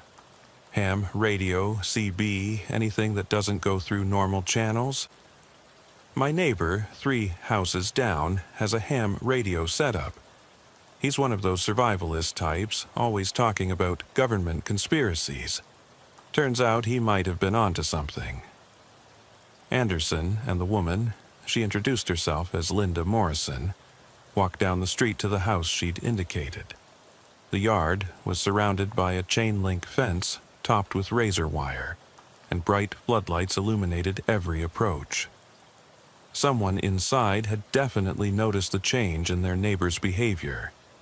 The door opened before they could knock, revealing a bearded man in his 60s holding a shotgun. "About time someone official showed up," he said, recognizing Anderson's uniform. "I've been watching this neighborhood turn into something out of a horror movie. Half my neighbors are acting like zombies, and there's some kind of weird fungus growing in every yard except mine." "Why not yours?" Anderson asked. "UV sterilization lamps," the man said proudly. "Installed them last year to kill bacteria in my garden. Apparently they work on whatever this crap is, too." That confirmed Anderson's theory about light sensitivity. The organism could be damaged or deterred by artificial illumination, which explained why some houses were still free of contamination. "I need to use your radio," Anderson said. "We have to warn people outside California what's happening here." The man, he introduced himself as Frank Weber, led them to a basement filled with radio equipment, emergency supplies, and enough weapons to outfit a small army. He powered up his ham radio setup and handed Anderson the microphone. "This goes out to anyone monitoring emergency frequencies," Anderson said. "This is Deputy David Anderson with Fresno County Sheriff's Department in California. We have a biological contamination event in progress that has compromised local and state government agencies. The contamination appears to be a fungal organism that can control human behavior and is spreading through the agricultural food distribution network. Do not consume any food products originating from California, and establish quarantine procedures for anyone arriving from affected areas. Repeat, California is under biological attack by an unknown organism. Avoid all contact with California food shipments and evacuate civilians if possible." Anderson repeated the message several times, then handed the microphone back to Frank. "Can you keep broadcasting that warning? We need to make sure someone outside California knows what's happening here." "Already on it," Frank said, settling into his radio operator's chair. "I've got contacts all over the country. Word will spread." Anderson turned to Linda. "Gather your family and anyone else you trust who's still acting normally. Meet back here in 1 hour. We're going to try to get out of California before this thing spreads any further." But even as he said it, Anderson wondered if they were already too late. The organism had shown the ability to coordinate across vast distances, and it had apparently been spreading for weeks before anyone noticed. By now, contaminated food shipments could have reached every state in the country. Still, they had to try. And maybe, if they could document what they'd learned about the organism's light sensitivity, they could help others fight back against what might be humanity's last challenge. Anderson spent the next hour driving through Fresno, warning anyone who would listen and documenting the extent of the contamination. What he found was both encouraging and terrifying. The organism's control wasn't complete. Maybe 20% of the population was still unaffected. But those who had been converted were working with disturbing efficiency to spread the contamination further. He watched converted humans systematically removing streetlights, sabotaging UV sterilization equipment, and cultivating mushroom gardens in areas that had previously been clear. They weren't acting like mindless zombies, but like components of a vast intelligence with a clear plan for total conversion. When Anderson returned to Frank's house, he found a group of 15 people waiting in the reinforced basement. Families, individuals, even a few local business owners who had noticed their employees acting strangely. All of them scared. All of them looking to Anderson for answers he didn't have. "All right," Anderson said, looking at the assembled group. "Here's what we know. There's some kind of fungal organism that can take control of human beings and turn them into parts of a collective intelligence. It's sensitive to bright light, especially UV radiation. It's already compromised most government agencies in California, and it's probably spreading to other states through the food distribution network." "So, what do we do?" Linda asked. "We get out of California," Anderson replied. "We warn everyone we can along the way, and we hope that someone, somewhere, is in a position to organize a real resistance before this thing spreads globally." Frank looked up from his radio setup. "I've been monitoring government frequencies," he said grimly. "Whatever this is, it's not limited to California anymore. I'm picking up similar reports from Oregon, Nevada, Arizona. This thing is spreading faster than we thought possible." Anderson felt his hope deflate. If the organism had already reached neighboring states, then their escape plan might be futile. But they still had to try, if only to document what they'd learned for whoever came after them. "Does anyone have vehicles that can carry this many people?" Anderson asked. "I've got a converted school bus," Frank said. "Use it for bug-out scenarios. Armored solar panels, enough supplies for a few weeks." "Perfect." We leave in 30 minutes. Bring only essential supplies and anything that generates UV light. We'll head east towards states that don't depend on California agriculture. Try to find somewhere this thing hasn't reached yet." As the group prepared for departure, Anderson couldn't shake the feeling that they were fighting a battle that was already lost. The organism showed every sign of being an invasive species from somewhere else, possibly another planet. It had adapted quickly to Earth conditions, found ways to exploit human society's weaknesses, and spread with a speed that suggested it had done this before. But humanity had survived worse challenges: ice ages, volcanic eruptions, global pandemics. Maybe this would just be another test of the species' adaptability and resilience. Or maybe this was how humanity ended, not with war or natural disaster, but with conversion into something else. Something that might be better adapted for survival but was no longer recognizably human. Anderson looked out at the darkened streets of Fresno, at the pale glow emanating from contaminated houses, at the perfect stillness that suggested thousands of people all thinking the same thoughts. Whatever happened next, the California he'd known was already gone, replaced by something alien and strange. The only question now was whether the rest of the world would follow, or whether humanity still had enough fight left to resist the change that was coming for them all. Frank's bus rumbled to life in the driveway, its armored sides reflecting the UV lamps that Frank had installed around his property. 15 frightened people climbed aboard, carrying everything they valued that would fit in a single bag. Anderson took one last look at the neighborhood where he'd tried to serve and protect, then climbed into the bus. Behind them, Fresno glowed with unnatural light as the organism continued its work of transformation. Ahead lay uncertainty, possibly hope. Maybe just a longer road to the same inevitable destination. But they were still human, still free to choose their own path. And that was worth fighting for as long as possible. The bus pulled away from Frank's house and headed for the highway, carrying the last free citizens of Fresno toward an uncertain future, in a world that was changing faster than anyone could comprehend.